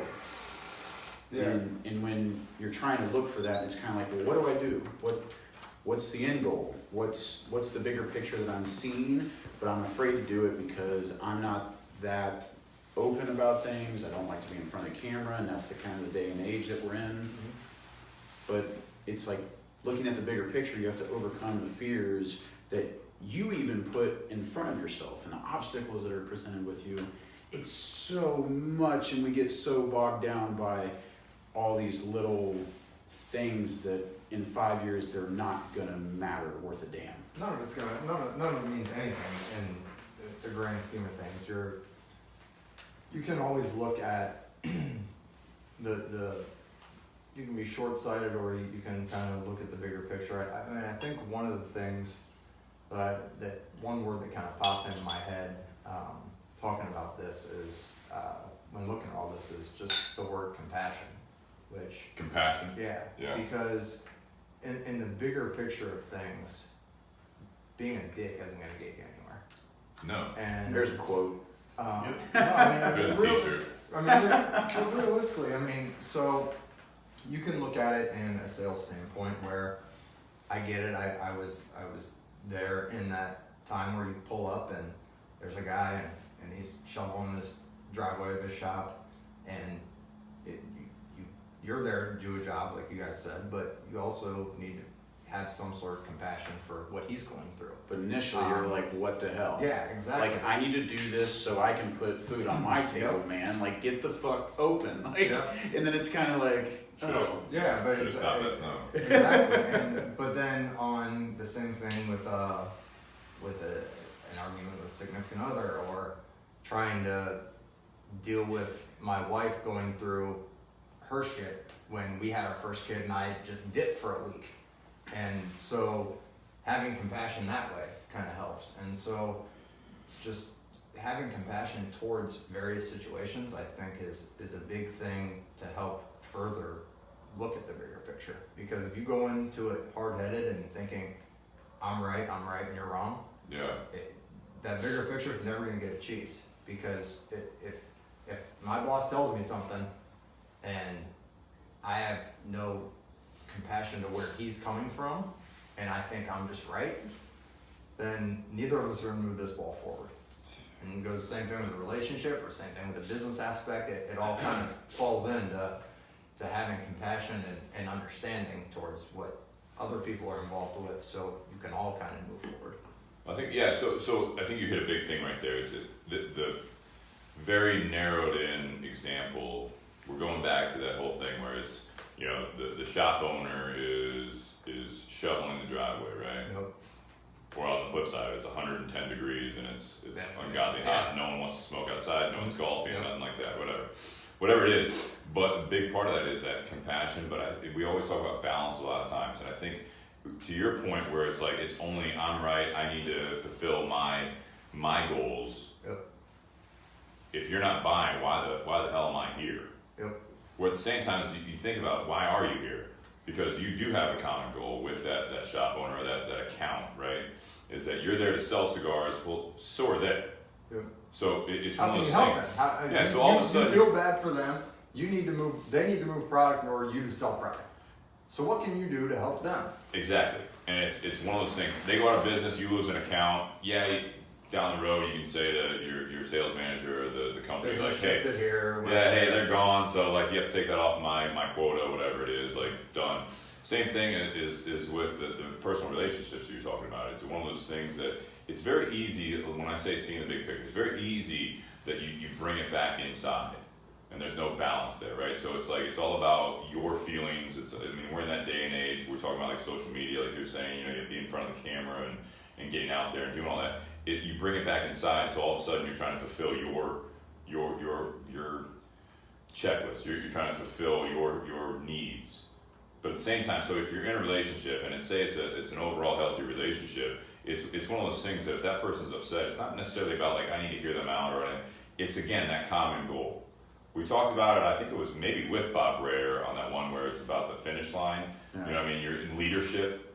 Same type of concept there, where if you are dealing with some sort of a hardship, or you're dealing with even just trying to grow something, grow a relationship. Yep. If you have a common understanding with that person, with that client, with that girlfriend, husband, whatever it is, there is some sort of an agreement there that it's like, this isn't out of nowhere, we just woke up and we're like, oh shit, who's that person laying next to me? Yeah. I mean, people do that, right? You know what I mean? I'm not saying that, you have that Coyote Ugly thing where, you just wake up and you guys what? Thing. It does happen. But I'm saying in this situation, there are a lot of times where you have to realize the common goal, and that will in my opinion, in a sense, it'll recenter that. I think it benefits both parties once one. But realization of that, having the compassion, like you said, being compassionate for that other party involved, business, sales, romantic, family, whatever it is, it's as long as you can kind of broaden that scope, see the bigger picture, like what is the common goal here? Someone's going to lose a little bit, someone might win a little bit more, but at the end of the day, at the end of the scenario, you actually everyone has benefited to the greater extent in some fashion. I think you bring up a good point though, because there's two different, very intricate, subjects that we're talking about here, because we're talking about reality and we're talking about a goal, right? Yeah. Because there's you do a great job about it, Stephen, and you talk about it a lot, where you say, no, this is what's actually going on, and I know you like that because, and I mean you like that because that's how you talk. You talk about the reality of the situation, the actual circumstance of what's going on, what goes into someone at the cigar shop. Like if someone gets pissed off that one's busted or whatever, and sure, yeah. like it comes out busted and it's at the foot band, it's like, no, this is the reality of it. These things are actually hand rolled, all of them. Yeah. And it's like, and people don't think about the circumstances. It's kind of like, I love using like technology as a metaphor, because it's like, how many times that like we're so accustomed to all of technology right now, right? Yeah. And it's just an amazing feat that we're actually using it as is. Like right now, like doing the podcast through the phone and doing the audio to, you know, tweak it later and stuff. Like, if you really think about it, the reality of it is that's actually amazing. But if it crashes, we're fucking pissed. Yeah. And it's like, Yeah. that's the reality of it. But it's not, it's like, this is like a magical thing. Yeah. So it's kind of like a goal that hasn't actually happened. But the reality of it is like, is the actual reality. So it's kind of an intricate, it's like an intricate, like 2-portion question, if I may. I don't know. I don't know. What do you? No, I like it. I mean, there is. I mean, again, it's about the balance. It's about accepting some things aren't always going to go the way you want them to go, and that's where if you adapt, you're who you are.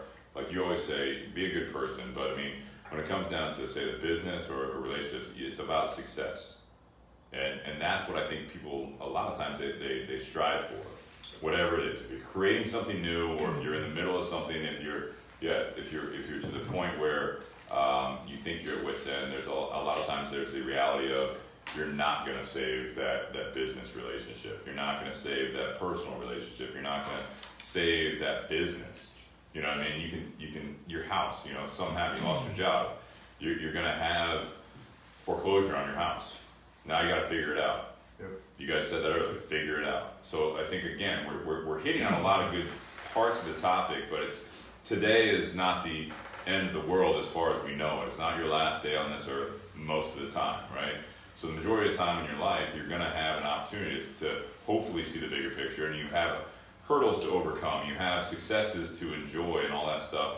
But again, I keep going back to balance, because I think a lot of times with the bigger picture, it is seeing the short term, seeing the long-term goals, all of that stuff, and then when you come up to those obstacles, Ian, you brought it up when we were messaging back and forth, and I told you what the topic is, and I got to be honest, one of those things where last I knew, at one point when you were the sales rep, I think, and for a time period afterwards on Facebook, like a lot of the Oliva guys, for a time period it was Oliva Ian. Yep. So I'm sitting here, I'm like, I haven't seen Ian for a while. And he's been wanting to come on about the bourbon stuff, bring up some just absolutely killer bottles and be a part of this. Last I knew, he was the national sales manager of Oliva. But then as I was thinking about it, because I said, you know, see the bigger picture, he throws out this whole thing where he's like, well, given, you know, recent events, yeah, that would be great for me. And I'm like sitting there thinking, I'm like, I about messaged Lee, our rep here, I'm like, hey, is Ian still with the company? And I knew that you were expecting twins. Yeah. And so I was like, yeah, what do you mean? Everything good with the job, or are you just talking about other things or something like that? And he said, well, having twins when you weren't planning on any other kids. So you have 3 children? I have 2. And Soon to be soon to 4. be 4. Oh, okay. And so it was one of those things where, like... You said life happens. This is like literally life is happening. Oh, shit. Well, it is happening. That's That's the what I'm reality saying. of That's it. what I'm So saying. yeah, I mean, we sold our house a couple months ago, and we bought it in 2009 when the market was at a low, and things ended up really working out, and we had kind of talked about with 2 kids where we were, and our current house was just we were running out of space. There was fucking kids' toys everywhere. Like Absolutely. we're just like at wit's end. Like we can't do this anymore. And so we sold our house within 5 hours of it going on the market. Bought a new house, literally. I mean, you can walk to the new house. I mean, Nice. we're in a roundabout. You turn right to go to our old one. You go straight to go to our new one. But it was in a neighborhood where it has an HOA. It's got a pool, and it's got a soccer field and a basketball court and a jungle gym and all the stuff that we didn't have before. We didn't have an HOA. We didn't have anything. So it's perfect for 2 little kids. And we bought a bigger house, but I mean, it's not like moving into some mansion or anything. Sure, Like, it has enough room to where we are, and it's still 4 bedrooms. We had our bedroom, we had a guest bedroom. In our old house, it used to be the guest bedroom was my office. Yeah. And then we had the 3 bedrooms. So now the new house has an actual office on the lower level and 4 bedrooms. So like, great. Now we have a bedroom to where when my mother and father-in-law come in, and they live about an hour north of us in Washington Courthouse. Yeah, sure. but they come down all the time. So now they have something they can crash in there, and if we want to go out with friends on a night or go somewhere for a weekend, they can stay there. It's not a guest room; it's more like an in-law suite. Yeah, Basically. and so it was perfect, and like everything's it's easy to look at the bigger picture when everything's going perfect. Oh yeah. And like there I had no complaints. I mean, You had it figured out. business is great, and we got the new house, we got more room, we got great community, great new neighbors. There's our old neighborhood had no kids. The new neighborhood, it has just kids everywhere. My kids have tons of other kids to play with. Like, Sure. it's perfect. Then it happened, and we're like, all right. Like you could talk about seeing red. I like when she goes, yeah, I'm pregnant. Like I blacked out. I'm like, what? Like we had it. Like Liam's 5.5.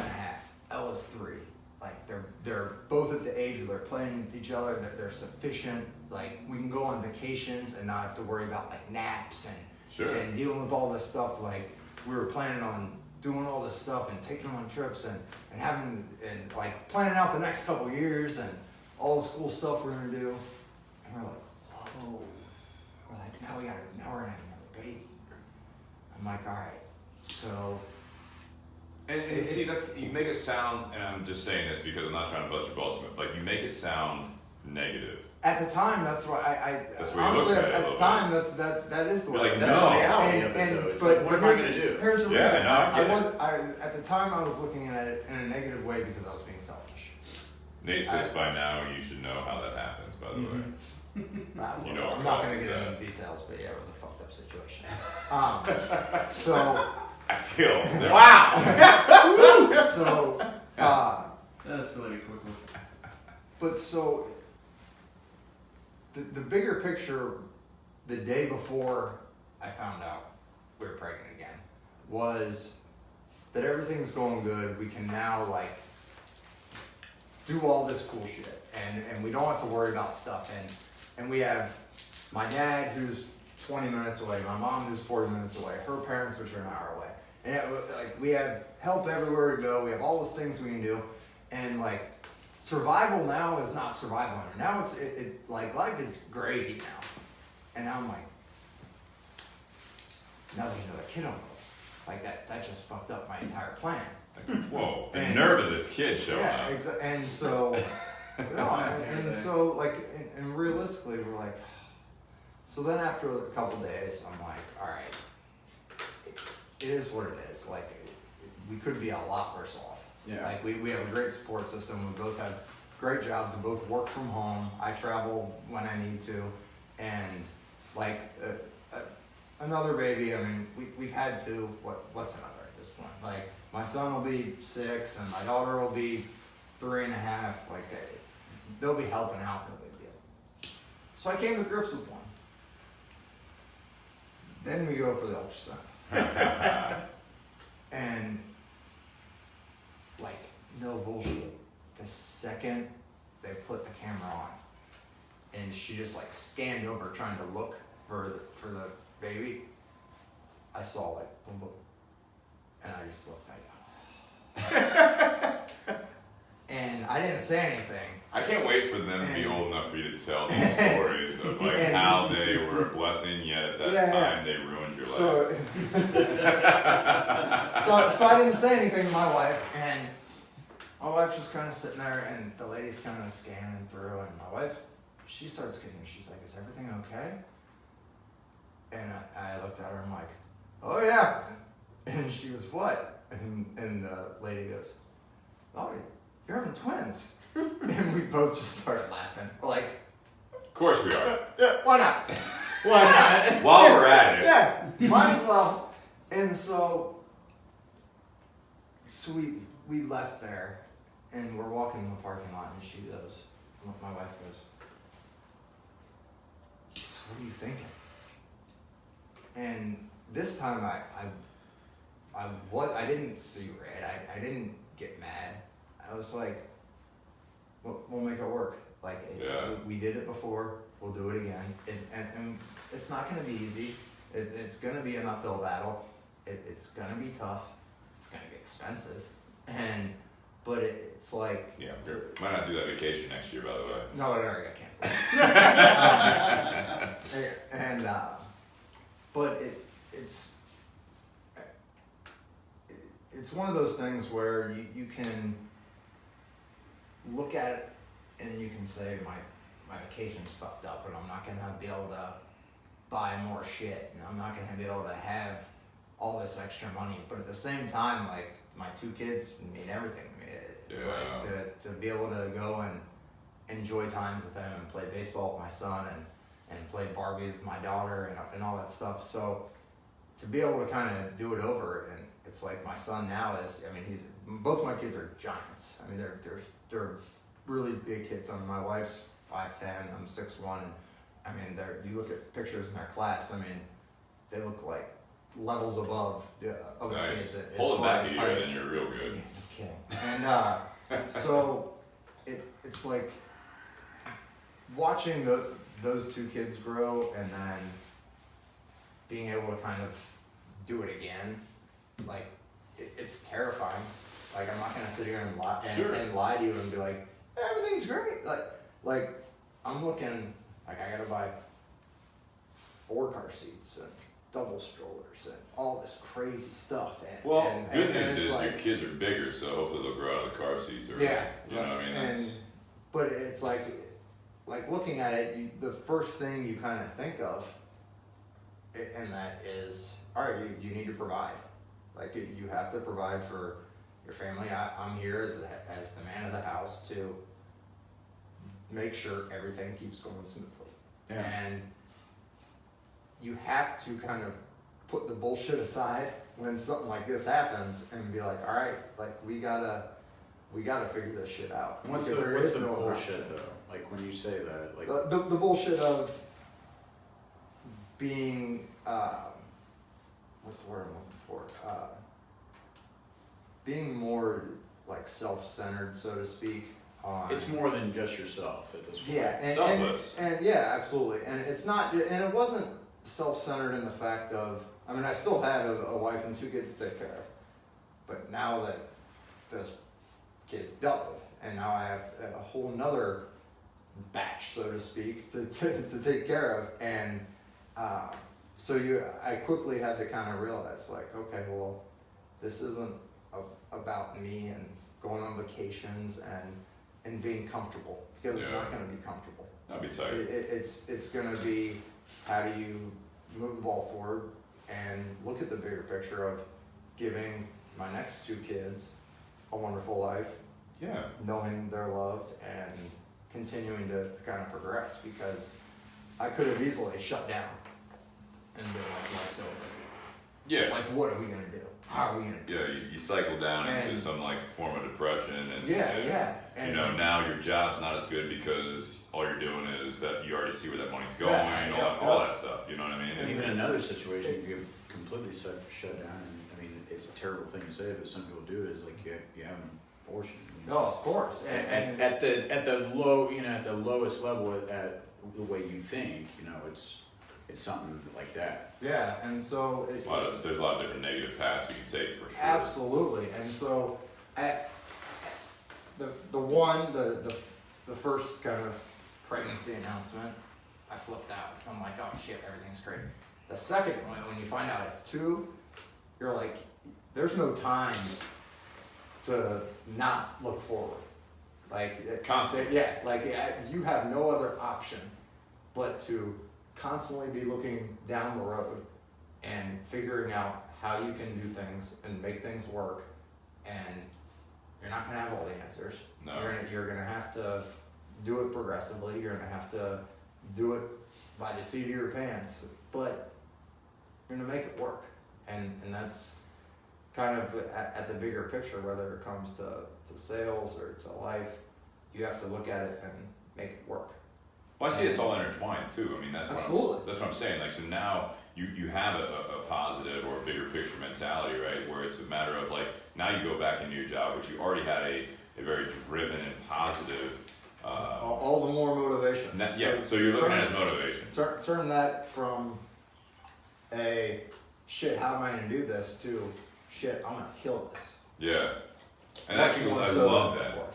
Yeah, I mean, again, that's where you turn into these obstacles, if you will, and I'm not calling your children obstacles. But sometimes it is. Life, any way you cut it, when life happens. Yeah. So now you have that opportunity where, again, I think you turn some of these obstacles, or you turn these life-altering events, or literally bringing life into this world, you turn it into this whole point where that's a success. Yep. You know, you try to feel fortunate, and you have that drive now, Ian, primarily, where it's like, now I have to kill it at my job. I have to kill it when I come home. Luckily, I'm not traveling as much right now. Yep. And again, life changes. Maybe you switch careers again. Maybe your wife switches careers. Now, there's going to be that kind of downtime where someone's going to have to back off a little bit from the career for this, and that's going to be another obstacle. Now, all of a sudden, you have financial situations. I mean, there's a lot of changes that will happen. But again, if you have that attitude of looking at the bigger picture, I think that's going to be that healthy aspect of your life that really ties it all together. No, absolutely. And it's really easy to let those negative demons pump in your head and take over everything. Yeah. And I think everybody has been there at that point, but it's how can you kind of push that out and say, okay, like, you can be negative, and there may be hurdles, but they're not necessarily negative things. Yeah. This is going to make me a better person. It's going to make my wife a better person. It's going to make my kids learn how to treat smaller kids better. And I mean, so there's positives to all of it. But you can very, very quickly in any situation immediately just let the negativity go into your head and let it take you over and be a miserable son of a bitch. Well, isn't it kind of funny though, like how there's so many, there's a ton of motivational things out there where it's like, don't let the negativity creep in and stuff like that. I just find it's just interesting when you take it to face value and think of, there's a million different things that you could be negative about, right? And that's what weighs more often than not more heavy on the circumstance than the positives do.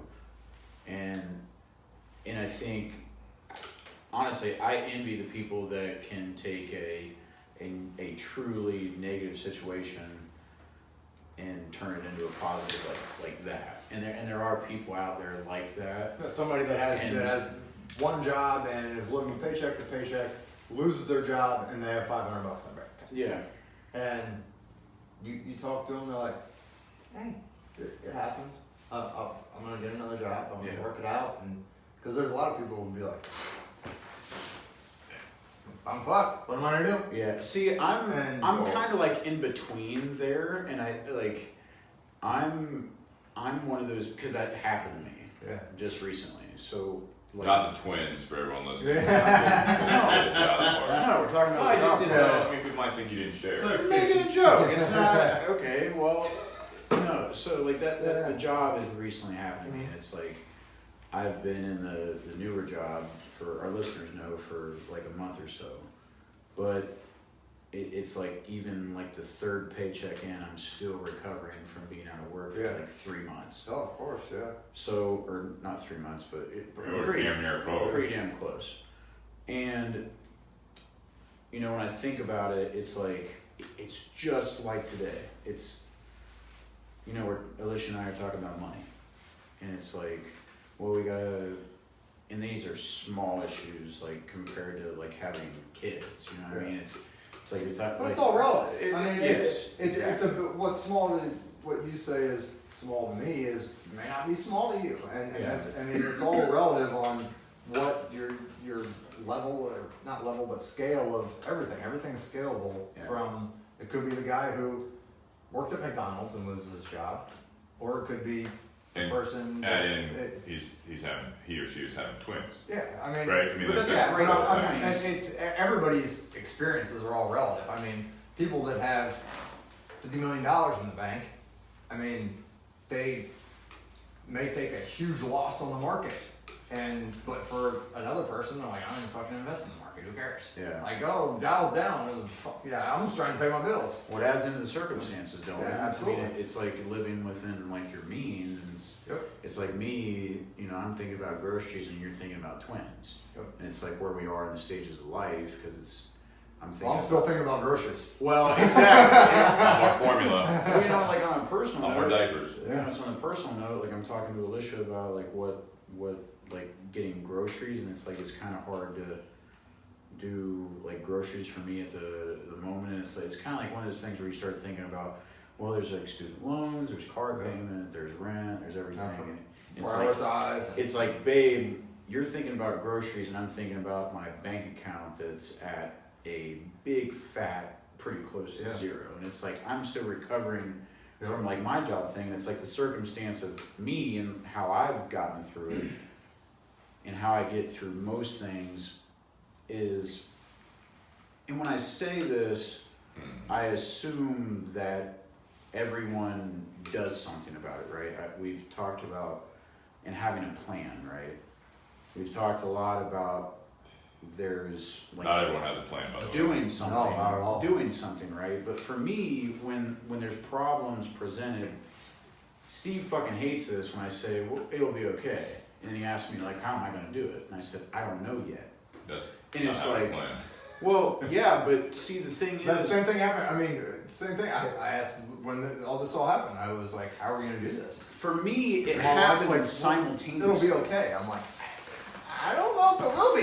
Yeah. For me, it happens simultaneously where it's not like I'm not thinking about it. When I think, when you talk about like having a plan, it's like I'm not thinking about not having a plan. But if I don't have a designated plan, I don't think that it's necessarily a horrible thing, because as long as I have, if there's a circumstance at hand and I'm looking at the bigger picture, right, I'm thinking about that end goal. So I don't really know how I'm going to get there, but I'm not going to tell you what I'm going to necessarily do a month from now, right? Yeah. And I think sometimes there's people out there that do think that, where they're trying to look for a plan and like figure out like what they actually need or like want to do.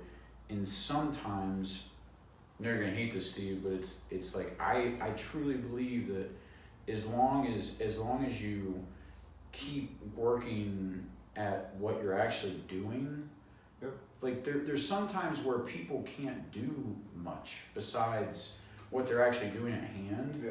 But when problems arise, you're like, well, what else can I do? And it's like time is a factor. Absolutely. And when you think about like what you're actually doing and the time that it takes to do something, more often than not, problems arise and like the stress levels rise when you're thinking too far ahead. And I think that's the wrong way to look at it. Well, and I'll say, let me touch on a couple things from the viewers right now. Dustin in the garage, he chimed in and says, when you found out, Ian, how many bottles of Pappy did you have left, or did you go through them all by then? They were all gone. I like what Nate said here. If you only look at the downsides, you'll never see more than 2 feet forward. I think that's a good saying. Kylie, who's listening, when you hit a patch of black ice, you're supposed to turn into it. If you try to correct and overcorrect, you'll make things far worse. Good metaphor. So, I like all those comments. I think the big thing is when you see the bigger picture, and I think, and we've talked about this before with Jake. So I also have lost a job. A lot of people have, right? So I didn't know how to handle it. I thought I was kind of, and I was at the time I was not happy with my job and the direction it was going. But I didn't do anything about it, right? So that was one of the things that, now looking back, with giving advice to other people. If you're not happy with your job, you can keep working at that job. But what I want to encourage people to do, if you're not necessarily happy with a life circumstance, then at the very least start thinking about it. So start thinking, like, if you don't have a plan, that's fine, and you don't have to figure it all out. You don't have to have your 5-year plan of, I'm going to get another job, I'm going to do this, or if I get fired, I'm going to do this, and all that stuff. Doesn't always work out that way. I get that. Well, there's exit strategies and there's planning strategies, all the things that, whether it be a job or a relationship or anything, or an apartment lease, or any way you can look at it, you always have to kind of at least be somewhat forward thinking. Absolutely. Because if you stay stagnant, you're gonna stay stagnant. But I think you also have to recognize yourself, and I think that's a big part that when you look at the bigger picture, a lot of people, you'll have those outside influences, and I can appreciate what Jake was saying. Like, I get that sometimes. I had it today in the shop. I get this a lot just because I'm at the shop most of the days, right? I'm there 5 days a week. I'm there a lot of times on my days off, like a lot of people. But again, my position a lot of times is not necessarily the face of it, but that's kind of how Brian has situated me in events, or if you've been anything, like I'm the face of it. So I get that question, like, so you own the shop? I'm like, no. I'm like, I had it yesterday, I had it today. It was literally like, so are you planning on buying it out, or are you planning on that? And it's just the way that maybe I convey myself, or the fact I'm always there. And my response a lot of times is like, no. Like, I have a great position. I don't know where my life's going to take me, but I like this. I've been here now almost 6 years. My last job drove me to a lot of different aspects, along with growing up. I think the shitty part is, though, sorry to interrupt, though, but like, I think it's shitty that it sometimes feels when I'm around you and that question gets asked, that you feel like you have to justify like what you're doing. And it's like, I don't feel like I have to, but I know what you're saying. You know what I mean? Because when exactly what you just said, you could just say no. And it's like the guy that we had in last night, he could be on, but it's like when you have a guy that, kind of portrays himself at a high stature, right? Yeah. And then you feel that, I mean, you're not at a lower stature, but I don't know what you feel, Steve, but it's like when you... Me neither sometimes. That's what the whiskey's for. Yeah, but when you're talking in a situation like that, it's kind of like, are you gonna buy this place out? And it's like, no, but that's a question to ask, and like the regular answer would be, well, yeah, like I have this like whole business plan, man, and like I'm gonna wear this tight knit suit with a 3-piece suit. And, well, yeah, I got this like 5-year plan on like what's gonna happen in my life. I mean, and it's like, you don't fucking know what's gonna happen, and it's great. I envy you when you talk about something like that, because it's like when you could have just said no, and I know in your heart that you'd be fine, because we're close enough to understand that who we are and like where we are in life and where we want to go. And it's like, if you're happy with your life, I think that's what we don't talk a lot about, is like when we talk about problems. Yeah. It's only wrong if you have a problem with what is actually going on in your life. If you're good, you're good. Like, don't overthink like your big picture in life. No, but go on. No, I'd say I do have that, but I mean, I think I was really getting to is that it's okay. Being happy with where you're at isn't necessarily selling yourself short, unless you are unhappy on a daily basis, and then you justify it by doing that. For me, it's like, I'm happy with my day to day. I think everyone, Ian right now, he's got a very nice progression of a career in an industry that he absolutely loves, right? He's worked hard at it. He's had opportunities, some fortunes that actually, worked out, that there were positions open, things like that. But you don't, I'm not saying selling him short, but it's like, if a position wasn't open, you wouldn't have gotten that promotion. I mean, if someone, if someone didn't move on. I got in at the right time when the company was growing, and then the company continued to grow, and we started adding in. I mean, we've over doubled the size of our sales force since I came on. So if I would have gone on to a company that didn't grow like that, then we would have been talking about a very different situation potentially. Absolutely. And who knows? Maybe I would have ended up leaving one and gone to another, or maybe I may not be in this industry at all. So you're telling me to look for a cigar that I really enjoy, that's on a low end company, and then that's gonna win, that I predict that's gonna win. It's like playing the cigar lottery. Yeah, exactly. What I'm saying is that there's two aspects of this. I think we've talked about it briefly on the podcast. We talked about it more often after the podcast.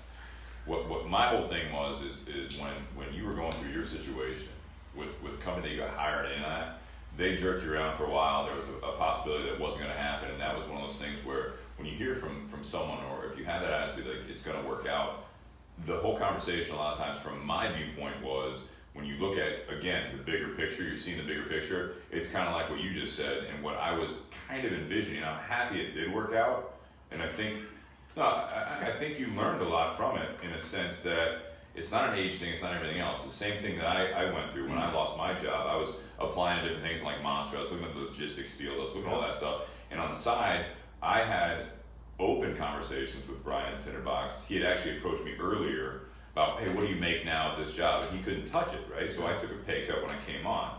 But again, it's one of those things where I was not entertaining him or keeping him as a fail-safe, if you will, but it was one of those things, I needed to do my due diligence. I told him that I needed to respect myself, that I was at this level in a small to medium-sized business. I can translate that if I can sell myself. But in the logistics field that I was more specialized in, a 30-year-old that worked for a company that I had 120 employees, it still didn't translate to a bigger company unless I took huge steps back, which would equate to this. Now, I had my goals of now I'm almost 6 years in here, that not all of them come to fruition, and that's where we do things like the podcast, where it's like now you start thinking outside the box, you keep moving forward, you start bringing people from the industry in, that you bring more attention to the business they're related to. You have the cigar as well. The BS, that was another project. That's a whole other thing that can add to what you're currently doing. And everyone looks at those types of things, like, so how's the BS selling? How many accounts do you have? And we're like, well, the FDA kind of stepped in at the wrong time, and that's where we're at, so we're not really selling it outside. Like, oh, that's too bad, It's like, yeah, well, you also don't realize the cigar industry, that you have to sell a lot of sticks to make any money off of it and make it at all productive and actually supply for you. Same thing with this. There are people that do podcasts, and they're like, "Oh, yeah, that podcast, like you must be making some money off of that." It's like, no, not yet. Now, there's a hope there that something will catch, but again, there's a lot of hard work. There's a lot of things you do behind the scenes. There's a lot of things that have to work out, and you actually sell yourself like that.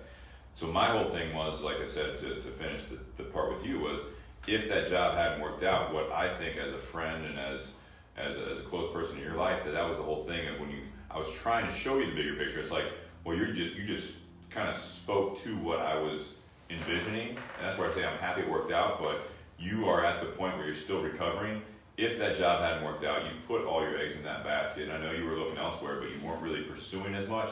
That was the fear, is that it's kind of like, it sucks talking about this, but it's like if someone in the situation that Ian's in, and all of a sudden shit hits the fan, and all of a sudden, like, a lot of the cigar companies, a lot of businesses that get bought out, acquired, and it would have happened by now, in my opinion, with Oliva. Oh, it did. But a lot of people lose their jobs. Oh yeah, that's what I'm saying. Yeah, I mean, so it's like when we got acquired. I mean, yours is a unique situation, in my opinion. It's unheard of. So everything kept moving forward in that regard. So now you have the ability to reflect and everything else, but now you have to be more cautious. And that was that whole thing when I see the bigger picture a few months back, where Jake and I were talking about it, where I think a lot of people don't always do that. It's the same thing as saving. There's no one that really saves financially anymore. It doesn't matter if you make $25,000 a year or $150,000 a year, you're still living to your means, and therefore it's like, well, what happens if that doesn't go anywhere, and you just bought your $300,000 house, and you just leased your car, or you bought your car, or whatever it is, and now you're having kids, and you're doing all this stuff, and it's like, you want to be in a good school system. It's like, I hate to ask, but like, what's your savings look like? Because if something falls out, now everything's fucked. And that was that whole thing where you see the bigger picture, and I struggle with it a lot of times too, you know what I mean? It's a day-to-day versus 5 years, 10 years, 30 years, it doesn't matter what it is. And we had that recent episode about age only being a number, but that comes into factor. You talk about life situations,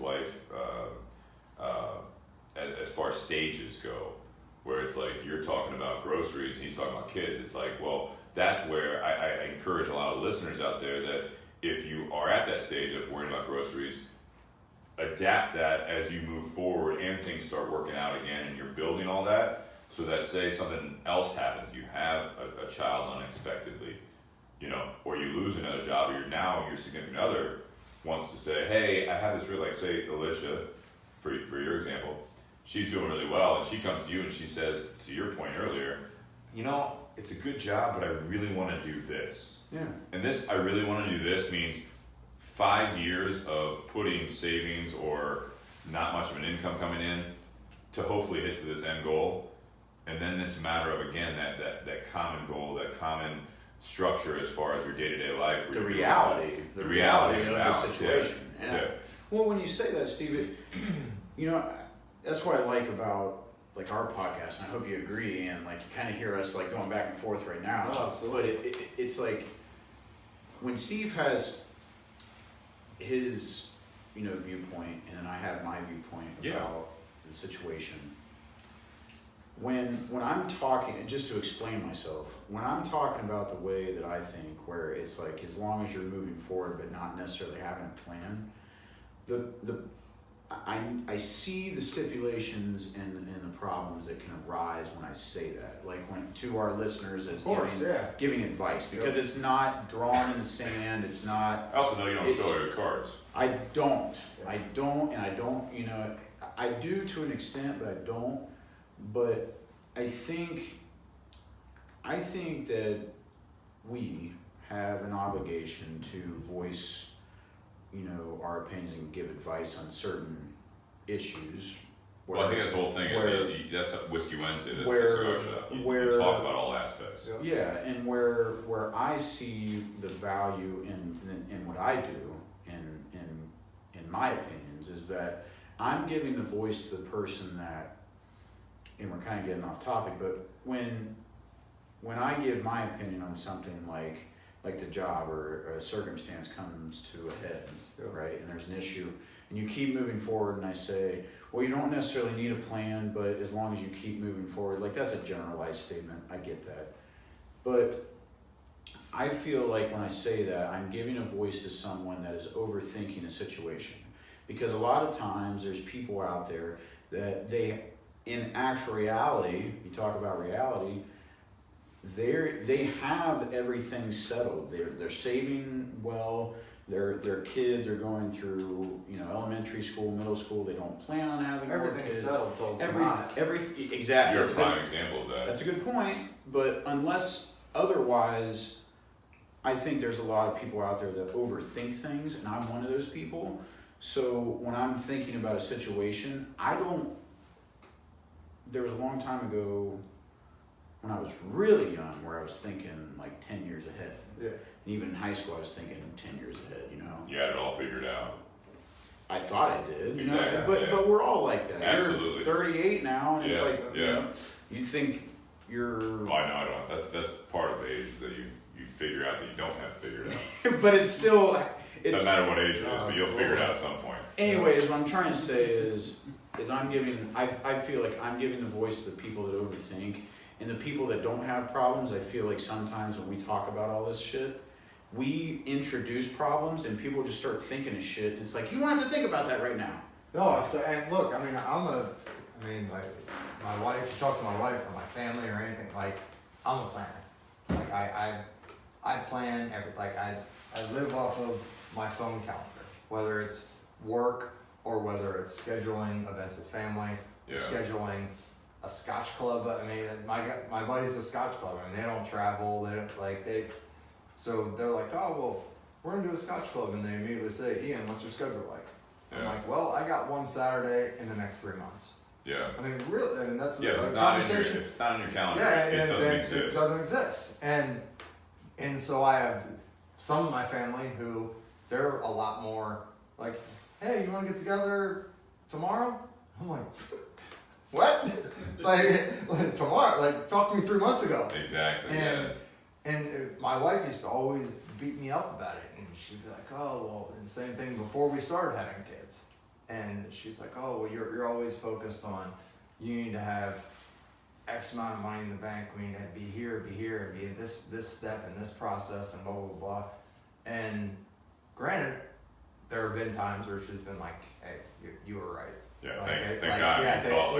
Thank God you put this off, and we're in a much better place now because of it.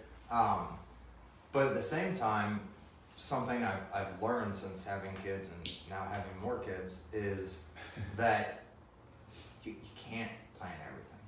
No. and there has to be a certain level of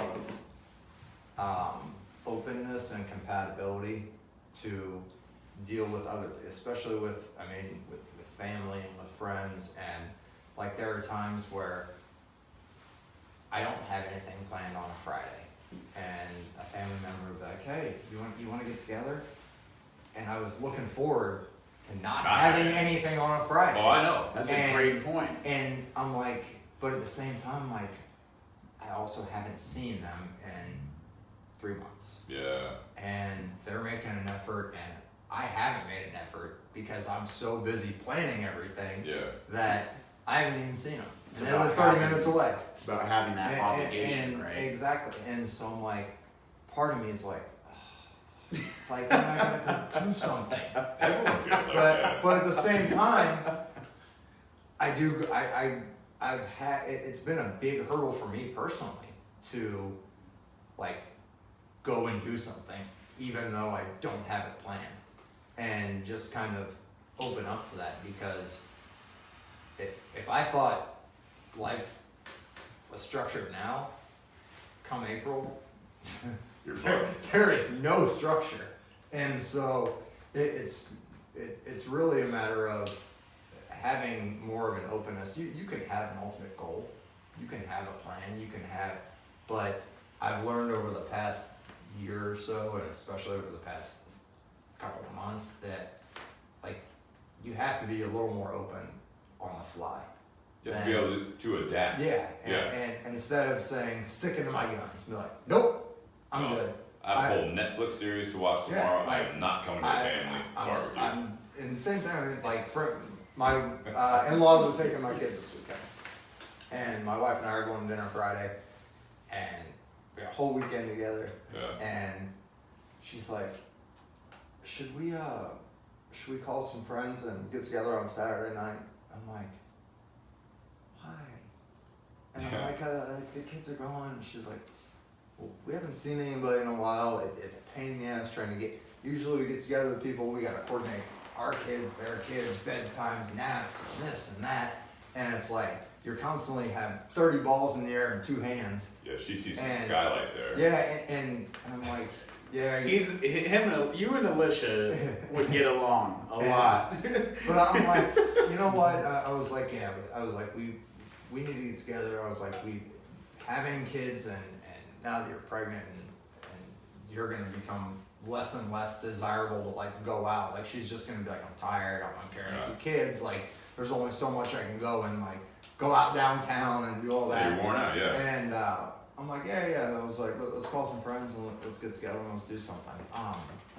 And so there's just a lot of aspects on that the plan is good until it's not, and then you have to really start changing things up. And that's something that at 36 years old, when I thought I had everything figured out, it's still like, and my dad, it was funny, like 3 months ago, my dad was like, he goes, you know what, man? He goes, things are going too good for you. And no bullshit, it was like probably 3-4 months ago. Wow. And he's like, things are going too good. He's like, you think you have everything figured out and everything's good. He goes, at some point, life is going to come and slap you in the fucking face. And it happened. And now it's opened up. Did you tell him thanks for that? And no, I have talked to him about it. And Yeah. it's changed my outlook on a lot of things. And I'm a lot more open to a lot of things now. And that's good. I'm not as like hardcore structured to my calendar and this and that, and I'm a lot more open to my kids wanting to do stuff. It's all right. Well, your bedtime is 8 o'clock, and the Bengals are playing a night game. My son's like, Dad, can I watch the game? Yeah. And I'm like, yeah, man. I was like, pour him some juice and I pour a bourbon and we watch the football game together. Whereas before, I'm like, nah, man, like, go to bed. Yeah. Like, but I know next year at this time, I'm probably not going to be able to do that. Like, I used to get frustrated when my son would walk in at 6 a.m. and want to get in bed with us. Yeah. And then, like, we found out, like, we were having a kid and then twins, and I'm like, well, how much longer, for one, is he gonna want to come into our room and like get in bed with us and bring us his, You were moving forward. Yeah, he comes in and he brings 3 stuffed animals, one for me, one for my wife, one for him. Nice. He sits down, we hang out and lay in bed and just like talk for like 15 minutes. Yeah. And like I used to get frustrated because I'm like, Liam, I told you when the clock says 6:45, you can come in. Yeah. And he'd come in at 6:03, and I'm like, dude. Yeah. And I get mad, and now I'm just like, come on in, man. Like, Yeah. let's hang out. Like, let's do this. And my daughter's like, Daddy, we read me another book. And normally I'd be like, Dad, just go to bed. Yeah, like, that was killing it. me. We had like, an agreement. Yeah, like just go to bed. One so book and you're in bed. Yeah. And I'm like, this time next year, I'm gonna have 2 little babies screaming, and my wife's gonna be stressed out, and my son's gonna be walking around and all this stuff, and I'm like, yeah, grab whatever book you want. Yeah. And so I've in the past literally like 45 days, everything has completely changed, and for my outlook on everything, and it's one of those that still to this day I consistently kind of remind myself, like I still get a little frustrated when he comes in at 6:05. Yeah. And I'm like, I just want to sleep, but at the same time, it quickly kicks in, and the back of your head like, this isn't gonna last forever. No. And I got like a brief point, I guess, just from sitting over here the whole time. I think as far as seeing the bigger picture, things are constantly changing, period. So, we did an episode on change, or embracing change. Yeah. I think it plays hand in hand with that, to the point where if something changes, you have to kind of embrace that. I mean, you're going to have your steps as far as like, shit, really? But you have to be able to take the hand out of your face and look at that bigger picture in order to maybe even make a new plan based on the original one. Things are going to change. And at Jake's point, maybe not even make a plan. Maybe your plan is fucking survive, and just move forward and just adapt and live life. And being someone who's a big planner, like I've learned very quickly that I can't plan everything, and I used to plan everything. Like I live life by a plan. Like I scheduled my workouts weeks in advance, and I scheduled times, and I scheduled lunches and dinners and time out with friends and this and that. And a prime example is that like we looked at things and we're like, shit. So you said about the vacations. Like, yeah, we canceled vacation next year. The twins are due in April, and we're supposed to go on vacation next month. It's just not happening. Oh well. So my wife she just switched jobs in April of this year, and she's in the insurance and benefits industry, and the biggest time of the year is right now, which is all the businesses are renewing either 12/1 or 1/1. Yeah. All their medical. Self-insured, same thing. I already got the email, and Absolutely. I'm ready And to so fucking downgrade mine. she's got all these accounts, and she's dealing with. I mean, she's got them in Ohio, and Kentucky, and Columbus, and Lexington, Louisville, Cincinnati, everywhere. And everyone's pissed. And rates are going up. And every phone call she gets kicked in the balls. And so this is her busiest time of the year. And my boss has a condo that he's getting ready to sell, but it's down in outside of Tampa. It's got a water park on the property. It's right on the beach, and we were supposed to go there May next year. Yeah. And leave the twins at home. It's fine. And being as I travel a lot, my kids are always. I always bring. I fly Delta everywhere, and I always bring Delta has these little cinnamon cookies, and I always bring them. They call them airplane cookies. And every time I come back, I bring them back airplane cookies. And I was gonna fly them all to Florida next year and do all that. And they were all excited. I told them next year we're gonna go to Florida and we're gonna go on this big trip. And So I was in Tampa last week, and I'm like, you know what? Fuck it. I texted my wife. I was like, hey, I talked to my boss, and he's gonna give us the place next the first week of November. I know you're busy. Yeah. Like, we've never done anything like this. Is out of all of our comfort zones. Yeah. So I mean, I've got miles from flights and hotel miles, and I'm like, fuck it. So right then and there, she was like, yeah, cool. I booked us all flights, and first weekend of next weekend, I'm flying them all down there, and we're gonna do it for 4 days. Oh yeah. And Nice. it's So you something- adapted. Yeah, I mean, it's something that in the past I would have been like, oh, we gotta plan this, and we gotta make sure it's perfect for my work and perfect for your work, and we gotta do this and we gotta do that. And my wife's the same way as me. She's a big planner too, and she's like, Ian, it's my busiest time of the year, and blah blah blah. And I'm like, we'll figure it out. I go, if you gotta work a little bit, we'll take the kids to the water park. Yeah, now you can do that. Yeah. And so that was a big kind of step for both of us to be like, I mean, as kind of crazy as it sounds, like a big step is taking my kids to fucking Florida. Like that's should be a good thing, but to us, like, that's like, oh, holy shit, like we just booked a trip to fly everybody with 2 kids that have never been on an airplane. It's a lot of week from moving now. parts. Yeah, There's a lot of absolutely. moving parts. But I mean, it's exciting. That it's just another thing to add on, that we're both kind of looking at the bigger picture of let's give the kids the experience that we're going to give them that we're not going to be able to do next year, and let's all just go and enjoy ourselves and kind of step away for a couple days and just relax. It doesn't have to be a week or 10 days. No. It's 3.5 days, but it's going to be fun for everybody. You got a good teammate too. Yep. Sounds like. Oh, absolutely.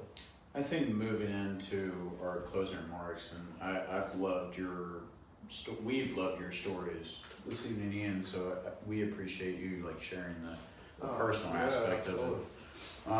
But moving into the closing remarks, I'll go, and then Ian and then Steve will finish it up. As Before that, normal. we're smoking. I don't know if you lit that up there, Ian, but we're smoking the Romeo Juliet. You stuck with Oliva. You made it very clear that you stick with Oliva, which we appreciate. We did bring a Romeo from Altadis USA. I might have to grab one of those though, absolutely. because that's a great. I do want to get Melanio. I love that Got shot. number 4. It's a great size. I do but, want to get a couple of yours though, because I still haven't smoked it yet. Yeah, better have a good BS there. Yeah, absolutely. Is that a last shipment or is this shipment? It's a good one. I checked it. Alright, so, but yeah, so thanks to all our sponsors, including BS Cigar Company, Altadis USA, and also Tinder Box. So again, none of this would have really come together if you think about all this stuff. Is that never met Ian, never met Jake, most likely. Honestly, Dustin's in the garage, and all of us come through. You never met me? Probably we wouldn't have if it wasn't Who? Tinder Box Jake. Oh, got it. Do you? So yeah. So the whole thing about this is Big that, picture, right? Yeah, Got it. Cigar Box got it. Easton is a sponsor of ours, and it's for obvious reasons if you guys follow the podcast. But it's one of those things that's where people from different walks of life, different areas, all that stuff come together, and that's where all this comes into, and that's where the value is that we really believe in. Is it's not necessarily portrayed in this type of an avenue. So we talked about. I was filling Ian in. Before we get into closing remarks, but I think this is really a valid thing where people look at the podcast thing, and we'd love for it to be a little bit to organically get to that point, but we talked about it last week, got reached out to by another podcast that we were starting to like step on their toes a little bit, and it's one of those things that I don't think a lot of people have really embraced a podcast. It's like they're always trying to, in a sense, sell themselves. They're always trying to like get to a point of, they come across really nice. They come across that way, and I agree with a lot of passions. But there's another angle. We don't not have that angle. Like we want to be able to self-sustain this, but a lot of this is You want like, to scale it, of course. well, yeah, but I that's mean, like ultimate. Ian and I, we've known each other for several years. But I mean, this is the biggest conversation that you and I have Yeah, had of course, yep. since I met you probably 5-6 years ago. And that's I think the value of this is so people listening in. I think a lot of people they'll tune in for different parts of it, whether it's the bourbon side, the cigar side, or the life topic. But it's really natural once you actually sit down and talk to other people, and you have that common hobby or lifestyle, whether it be the bourbon, whether it be the cigars or something else you have, and it's not just the proximity from work or the neighborhood, you actually dive into more of like conversation with people about real life matters. And so I like the fact that Tinder Box is still a sponsor of us, and that's what like made all of this happen. You know, it's like none of this would have like actually linked up that way Well, you're if really, there wasn't you're really that recording community. what happens in a cigar shop. Yeah, At the it's end a of the community. day. I mean, at the end of the day, I mean, I've been in this business 11 years now, and one of the things that kind of drew me to this business, and then I figured out a lot more after I got into it, is that common ground and that the conversation pieces and the fact that you can go into a cigar shop and you can be next to a millionaire, to a blue collar guy, white collar guy, a jobless guy, Yeah, and everybody sits down and smokes a cigar and just shoots the shit. doesn't matter what you're smoking. or drinking. Some may have different experiences than others. Some may have an experience about the stock market. Somebody that may have an experience about getting a new job. Somebody may have an experience about fucking kids' sports. I mean, anything. Yeah, But the common denominator is you're all just equal people smoking cigars and talking about life. And Absolutely. that's one really cool thing that I really like about what you guys are doing is the fact that it's not just, hey, let's talk about bourbon. Hey, let's talk about cigars. Because Yeah. there's a million people talking about bourbon. There's a million people talking about cigars. that's right. But there's very few that actually go and tackle a different real life topic and actually kind of using like a corporate term, like deep dive into things. Right, And, yeah. and really have real life conversations. And that's what happens with people that just get around and smoke cigars, whether it be in a garage or at a cigar shop or anything. Absolutely. I will say I'm really excited about this whiskey selection tonight, though. It's good. In So fact, thank you, Ian. I might Thank have you. another quick pour of Yeah, something for absolutely. closing remarks. What do you think? Thank you very much. We didn't talk about it before I dive into it. Before we dive into it, we tried we opened up the Belmead cast strength. Which is great. Yeah, Yeah, it's a that's 114.9 proof, so it's around that 57, 58 mark on ABV. Is batch number 9 and bottle number 79. Very, very good. And again, to reiterate, this is all MGP source stuff. We had the mic drop before that, and quick little download on the mic drop. Mic drop's very interesting. This is the very first expression of it. There's 2 expressions. We were talking at the very beginning. Ian said that, and I know that the second one went for astronomical amounts of money, around $300, $400, $500, just retail, right? Yeah, Correct. yeah, that was a retail one. And there's around how many bottles? I want to say it was like 130 or Yeah. so. 130, that's it. Yeah, that because it That was a single was barrel. was an actual true single. It was a single barrel. that they trickled out.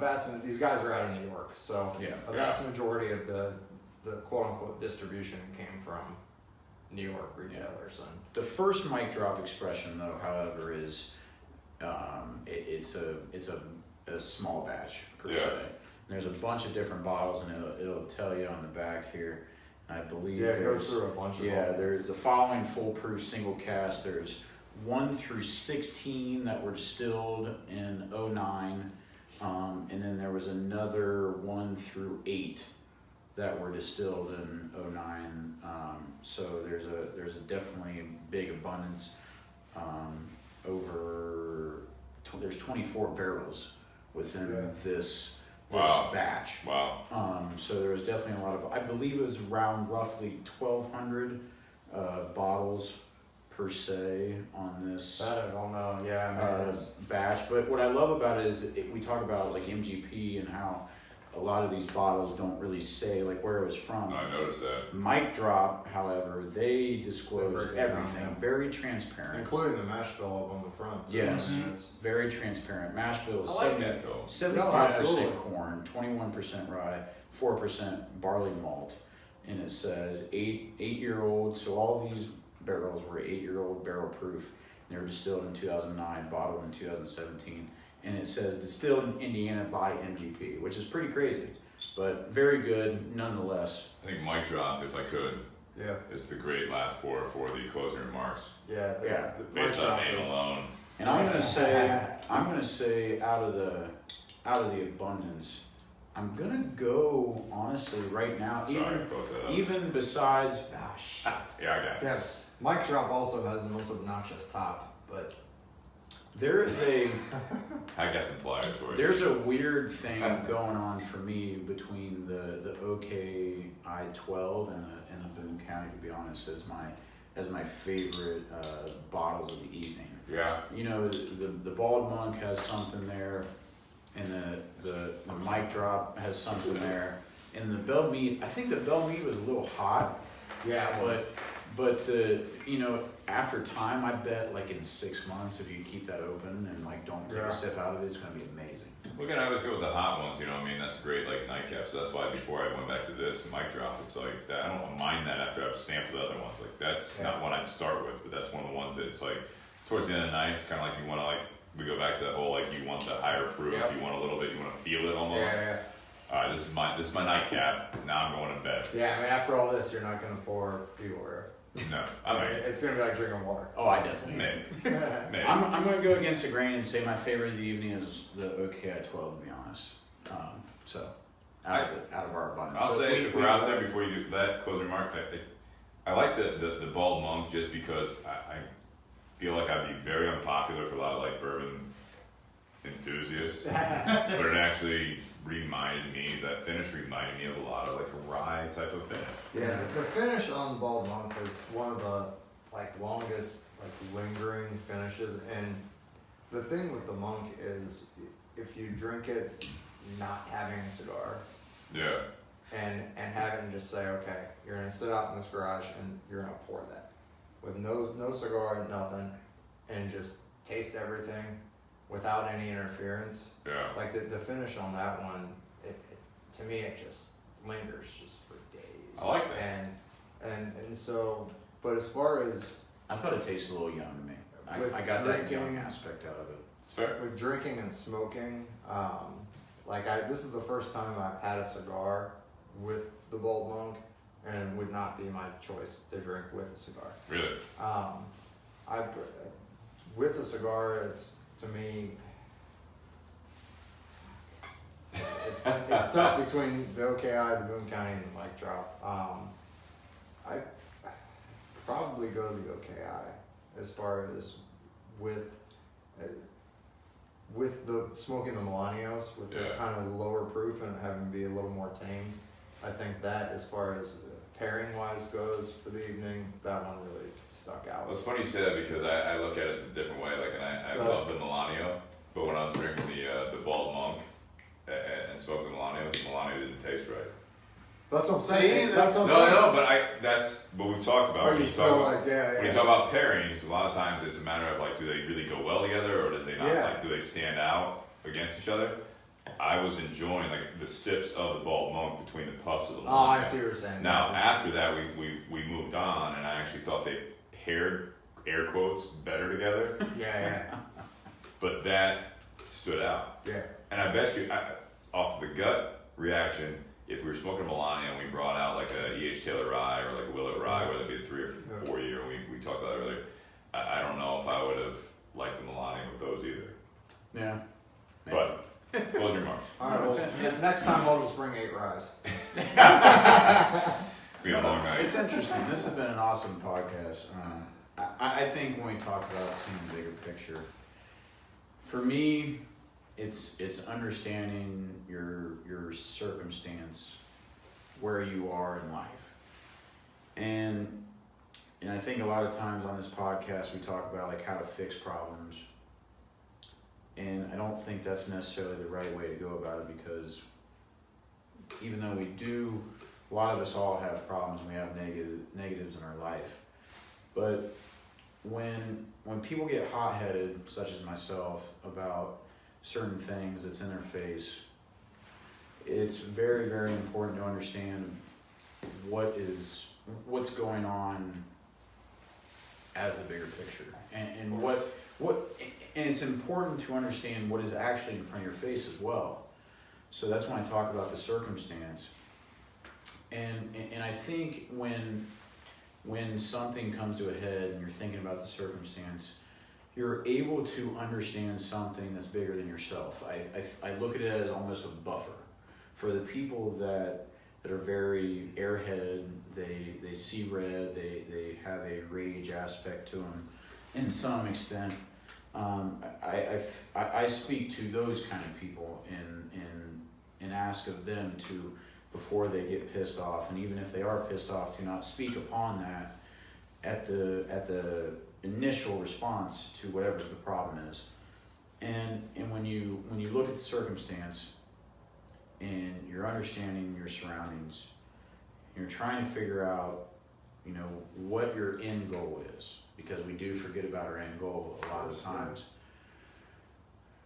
I think that's where, and I know this is a lot of my closing remarks to a lot of podcasts, but I think that's where you truly learn something about yourself and you're able to grow as a human being.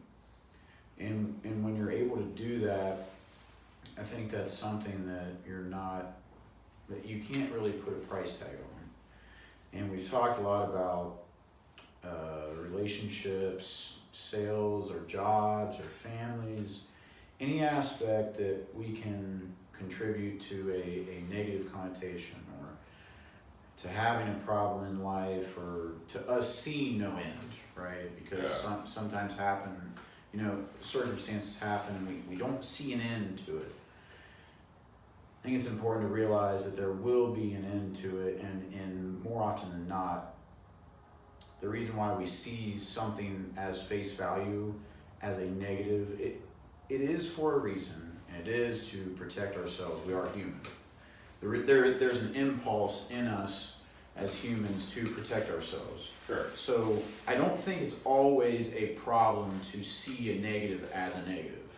I really, really get tired of people saying, oh, let's see a negative as a positive. Well, if you got shot in the fucking leg, it's a negative, man. Sorry. Walk it off.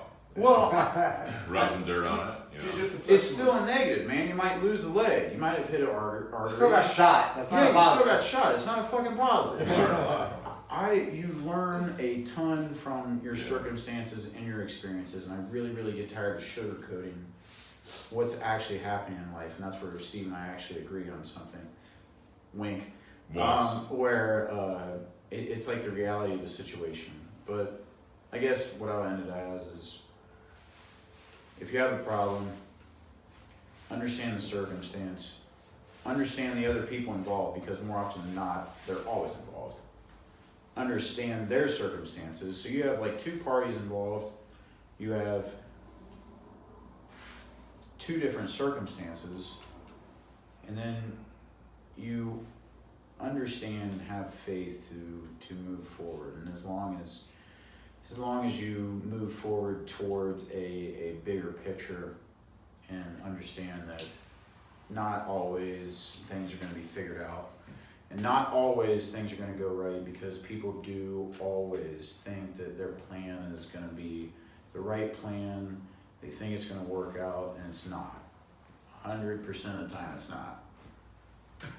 Most of the time it's not, yeah. I'd say 100%, because in 5 years, you don't know where the hell you're going to be, you don't know what you're going to be doing, and you don't have any idea on who is going to be by your side. Fair enough. Yep. So those are my closing remarks. Ian, what you got? To quote the great Mike Tyson, everybody has a plan until they get punched in the face. Very true. And when you get punched in the face, you have an option of hopefully fighting or falling, and it really comes down to that, how much fight do you have in you. And it's hard to know that until you get that hit, but once you get it, it takes a really big person inside to kind of realize, hey, I could fall right now and call it a day. Yeah, stay down. Or I can get up and fight and figure out how I can move forward with this. And I think coming from somebody who thought they had it all planned and thought they had it all figured out and got punched in the fucking face. It's now the way I look at it is I got hit and I got up and I knocked that motherfucker out because any way you cut it, I'm gonna continue to push forward. I don't have a plan for 6 months or a year. I don't know how it's gonna be, me personally. But what I do know is that I'm gonna make it work, and I do know I'm gonna succeed. And everything could come raining down right now, tonight, tomorrow, anytime. We don't know. And it's all about how you adapt and how you not only adapt personally, but like what Jake said, with the people around you. And I think it's also very important to associate yourself with like-minded people, because positivity helps grow. And I can say without a doubt, like, there are times where I went to Scotch Club with my buddies and I text my wife at 10 o'clock at night, hey, all the dudes are coming back, we're gonna watch the UFC fight. She's like, what? Yeah. But they all get back there and we all hang out, and she's up and she's like, these are the coolest group of fucking people I've ever met. There you go. And she's like, every one of these people has the biggest heart. Like, when we moved, my boys came over and brought trucks and brought stuff and helped move and did everything they could, and they helped cut my bushes and get our house ready and all the stuff that, and at the time you're like, how the fuck am I gonna do all this? Yeah. But when you associate yourself with like-minded people, and you have a positive outlook, and it's not always easy, because I'm the first person, as we've talked about tonight, to plan everything out, and I look at the bigger picture on my plan. But when my plan changes, that kind of throws me for a loop. And I think, if anything, from my experience, it's you can have a plan, but you need to be like a rubber band, and you need to move and be elastic and shift with things as they come, because part of the bigger picture is seeing it as it may not be what you thought it would be. Yeah. And it's always going to change. Like you said, nothing is 100%. You can be dead set and everything go every single way, but there's nothing in life, in my opinion, that goes 100%. And so it's being elastic and keeping the eye on the prize, so to speak, but having to roll with the punches. Yeah. So I like this topic. I like the seeing the bigger picture thing. I love the fact that, a lot of our podcasts really go towards when you hit obstacles, right? And one thing I like about seeing the bigger picture is a lifestyle. So it's easy and very, very relevant, and there's a lot of value there that when life happens, whether you're actually giving life or just something changes. Something happens, yeah. Something changes. I look at it as if you have that mentality of looking at or seeing the bigger picture, you are constantly keeping things in balance. You think about vision. We use I was saying something about, I didn't use seeing. What did I say? Something about the bigger picture. And then, like Jake said, seeing the bigger picture. As we're talking about it, I like that terminology, because it literally is about vision. You go to the eye doctor and everything, like, you have nearsighted, farsighted. Like, you have every strength in the world that you can see far, but you hold up a book and you can't read. You know what I mean? Or vice versa. You can read a book, but when you're like looking down the road and it's like, take a right at, coming out here, like, take a right at Sugar Bush. And you're like, I passed it 3 times because I couldn't see it until the last second, and I saw it and I was like, oh God, is that the street? Because you literally can't focus on that. That's another mantra of mine, is focusing on things. And I think when you're looking at it on a day-to-day basis, when things are good, and Ian, you're a great guest to have on for this topic, because when things were going well, you were a planner.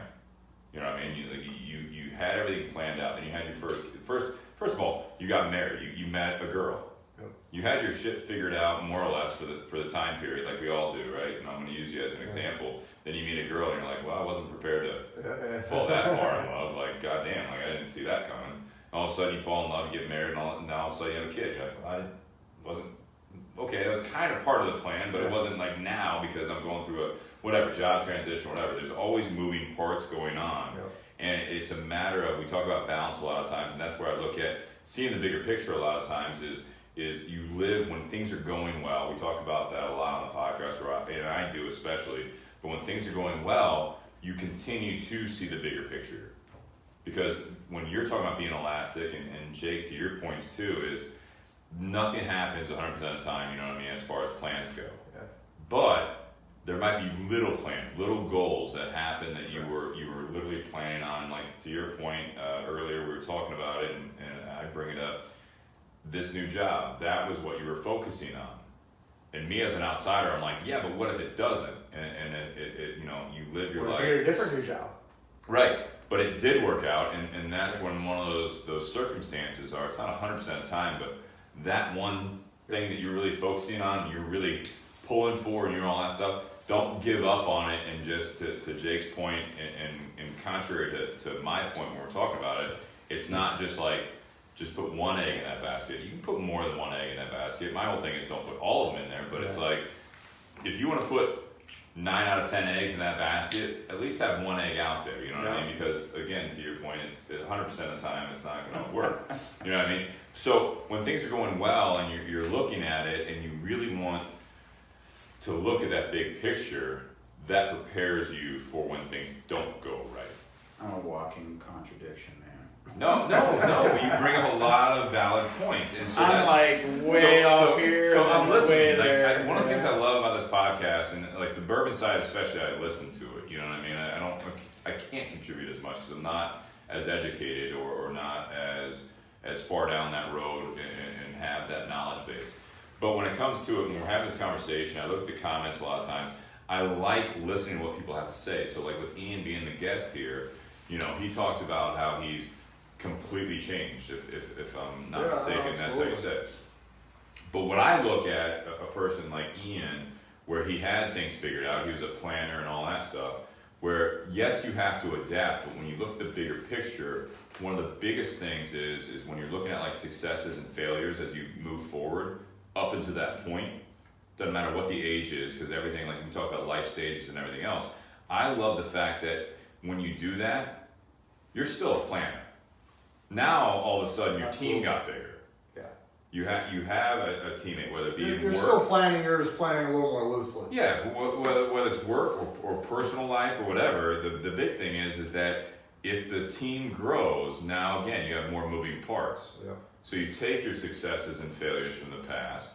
I'm not trying to say like, well, you know, like if you fall, you have to get back up like that. I think it's a great saying. I agree, but you add to it, you know what I mean? You have to actually put some depth behind that. Get back up, and then where are you going to go from there? Yeah, so that's the whole thing. So when you look at the big picture, it's not only when you're having those setbacks, not only when you're having those failures, but if you're living your life every day and things are going well, like things are going like to your point.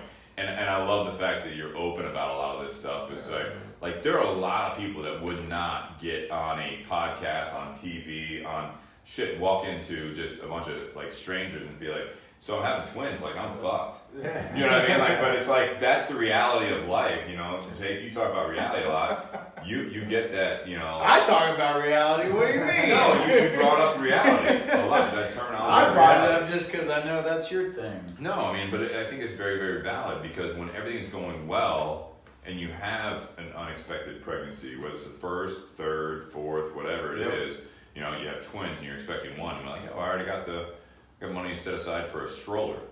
Yeah. You know what I mean? Like my family's gonna take care of us with a baby shower. And it's like, oh, now you have to buy a double stroller. Exactly. Shit. Yeah. You know what I mean? Whether you have a good job or you lose that job or the company gets bought out, like you could have. I'm sure you got freaked out at some point. You know, when the Cortez family bought Oliva, you're like, terrifying. Yeah, you're like, well, how long do I have? Yep. So it's constantly adapting, being elastic to your point. But I love the fact that when you're looking at the bigger picture, that aspect doesn't change. That means no matter what happens, you can be elastic because you may have to adapt. and you may have a huge setback, and you may not know where your groceries are coming from. But at the very least, it's not just about keep moving forward, but it's sticking to a plan. And that plan, if anyone knows about planning for business, for personal life, for anything else, that plan always has new aspects or new variables coming in. And that's where the plan overall should be much the same. It's not your end goal all the time. That end goal might go from over here to over here, but you're still yourself. And to go off your mantra, you have to stay focused. You have to stay focused. I mean, you have to stay focused to your end game. And like you said, if the end game shifts, then so be it. Yeah. But if it shifts from here to here, once you get to here, then you move to here. Yeah. I like what Kylie said. Kylie not interrupted, but intertwined in the ending of this and said that seeing the big picture has a lot to do with listening to others around you, but at the same time knowing how to listen to what your gut is telling you. Listening to advice of others offers a unique perspective that isn't just up in your head. I agree with most of that, but I think the overall, just quick snippet is that I think a lot of us listen to a lot of others. Don't lose yourself. Yeah, and I think that trumps.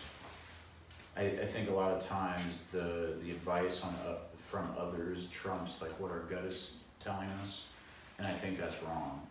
So I think that what Kylie said encompasses everything that we've talked about, but I think for the majority of people, I think they listen to other people's advice, and when they do that, they lose like a part of their self and their gut feeling.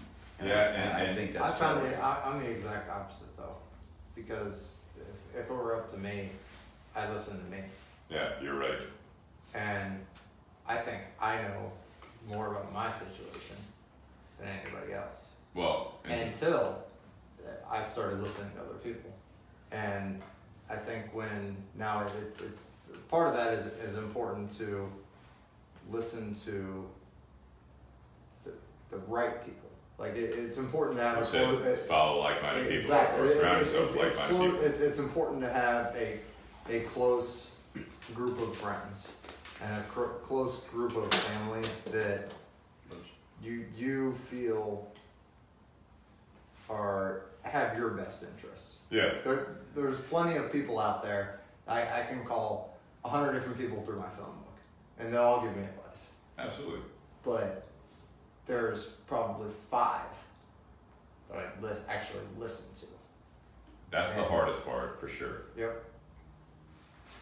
So, I think that concludes our podcast, the evening episode 38 of the Bourbon and BS podcast. Absolutely. Whiskey Wednesday, this is the best that we can do. But it's, again, Ian, we appreciate you greatly for being on and bringing us the Bell Mead, the Bald Monk, OKI 12, and the mic drop. Everything was absolutely delicious. I think for me, the OKI 12 did it for me.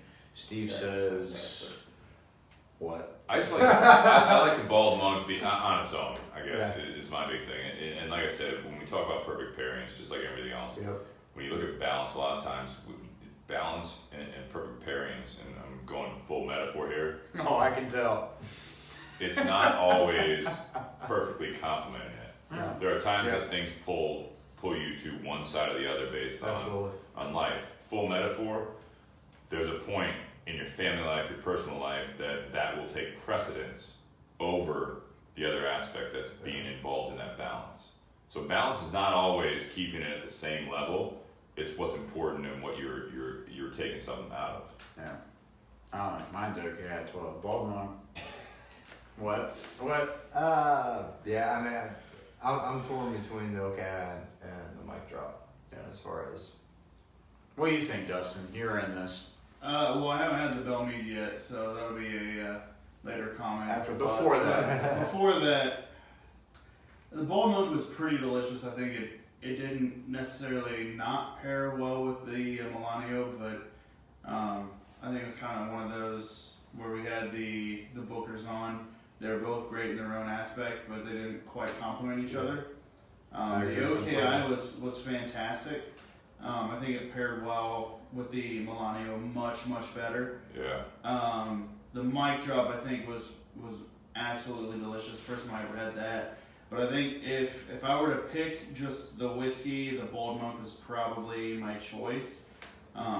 It had a lot of, the finish was fantastic for being 120 proof. But it still had that sweetness to it, that aftertaste. I got a lot of honey off of it, which was really astounding. But I think that as far as just a simply whiskey choice, that'd be it. As far as the pairing, the OKI went well with it, but I've jumped on Jake's Boone County boat, and that pick is just It's hard not to. It's hard not to. It's hard. And the Boone County was great. I think because we had the Boone County first. Yeah, we did that off air. And I think because we had Boone County first, it kind of got pushed to the side. Yeah. But, I mean, it's hard to go wrong anything. Agreed. It's a good table here. MGP's killing it. We appreciate everyone that is tuned in. Please like, share to the audio, subscribe, tell a friend on Spotify, iTunes. Everything, yeah. Thank you to our sponsors, Tinder Box and Easton, for providing the Oliva V Melanio Torpedo of the evening.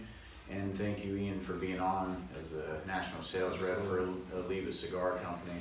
Thank you, Altadis Cigars USA. Sure. Thank you for our second cigar of the night, the Cedro, right? Number 2? Cedro. Cedro. So it's got full, basically like a cedar thing, wrap, yeah. Yeah, Cedro. And it does actually age really well in a humidor, much like a tubo does. It's good. Yeah, there's some marketing there, but it also, I think, some function there. But what I really like about this is that, having Ian on, having Kylie listen, we have some people from the cigar industry, and we're trying to branch out to the bourbon industry as well. But everyone we talk to, and I think Ian's actually said this already tonight in a very good way, is that much like that individual, the other podcast, that Ian actually knows, the Bourbon Pursuit. Yep. Like, he knew the guy by name. He does a great job. This is something different, and it's something that we want to keep growing, and that's the whole point of it, is that this is more of the bourbon and cigar community. This is a life podcast. This isn't and I'm not saying this in a negative way, but it's not like a nerd out on full-blown bourbon or There's just plenty of cigars podcasts that do just cigars. Yeah, so it's like we encompass the lifestyle, and that's what I love about it. So Ian, we appreciate you joining us. Absolutely. Yeah, in closing, based on that, even I was coming up here and my wife goes, so what are you doing? What the fuck are you doing? Why are you in Columbus? Yeah. And I was like, well, we're going to do this podcast, and she's like, just gonna sit around and fucking talk for a couple hours about cigars. She's like, how much can you really say? Yeah. I'm like, it's not about that. I was like, I go, it's about cigars, it's about bourbon. I was like, but there's a whole nother aspect to it about life experiences and that. And she was like, she's like, that's really fucking cool. And she was like, it's something unique. And she even said it. She goes, so it's kind of like recording what you and all your friends do. Bingo. And I was like, exactly. And she was like, yeah, that's pretty sweet. Yeah. So, Thank you guys for having me. Yeah, my pleasure. Thank you, Ian, as always. This is awesome. Thank you, everyone. Happy Whiskey Wednesday. Subscribe, like, share on Facebook.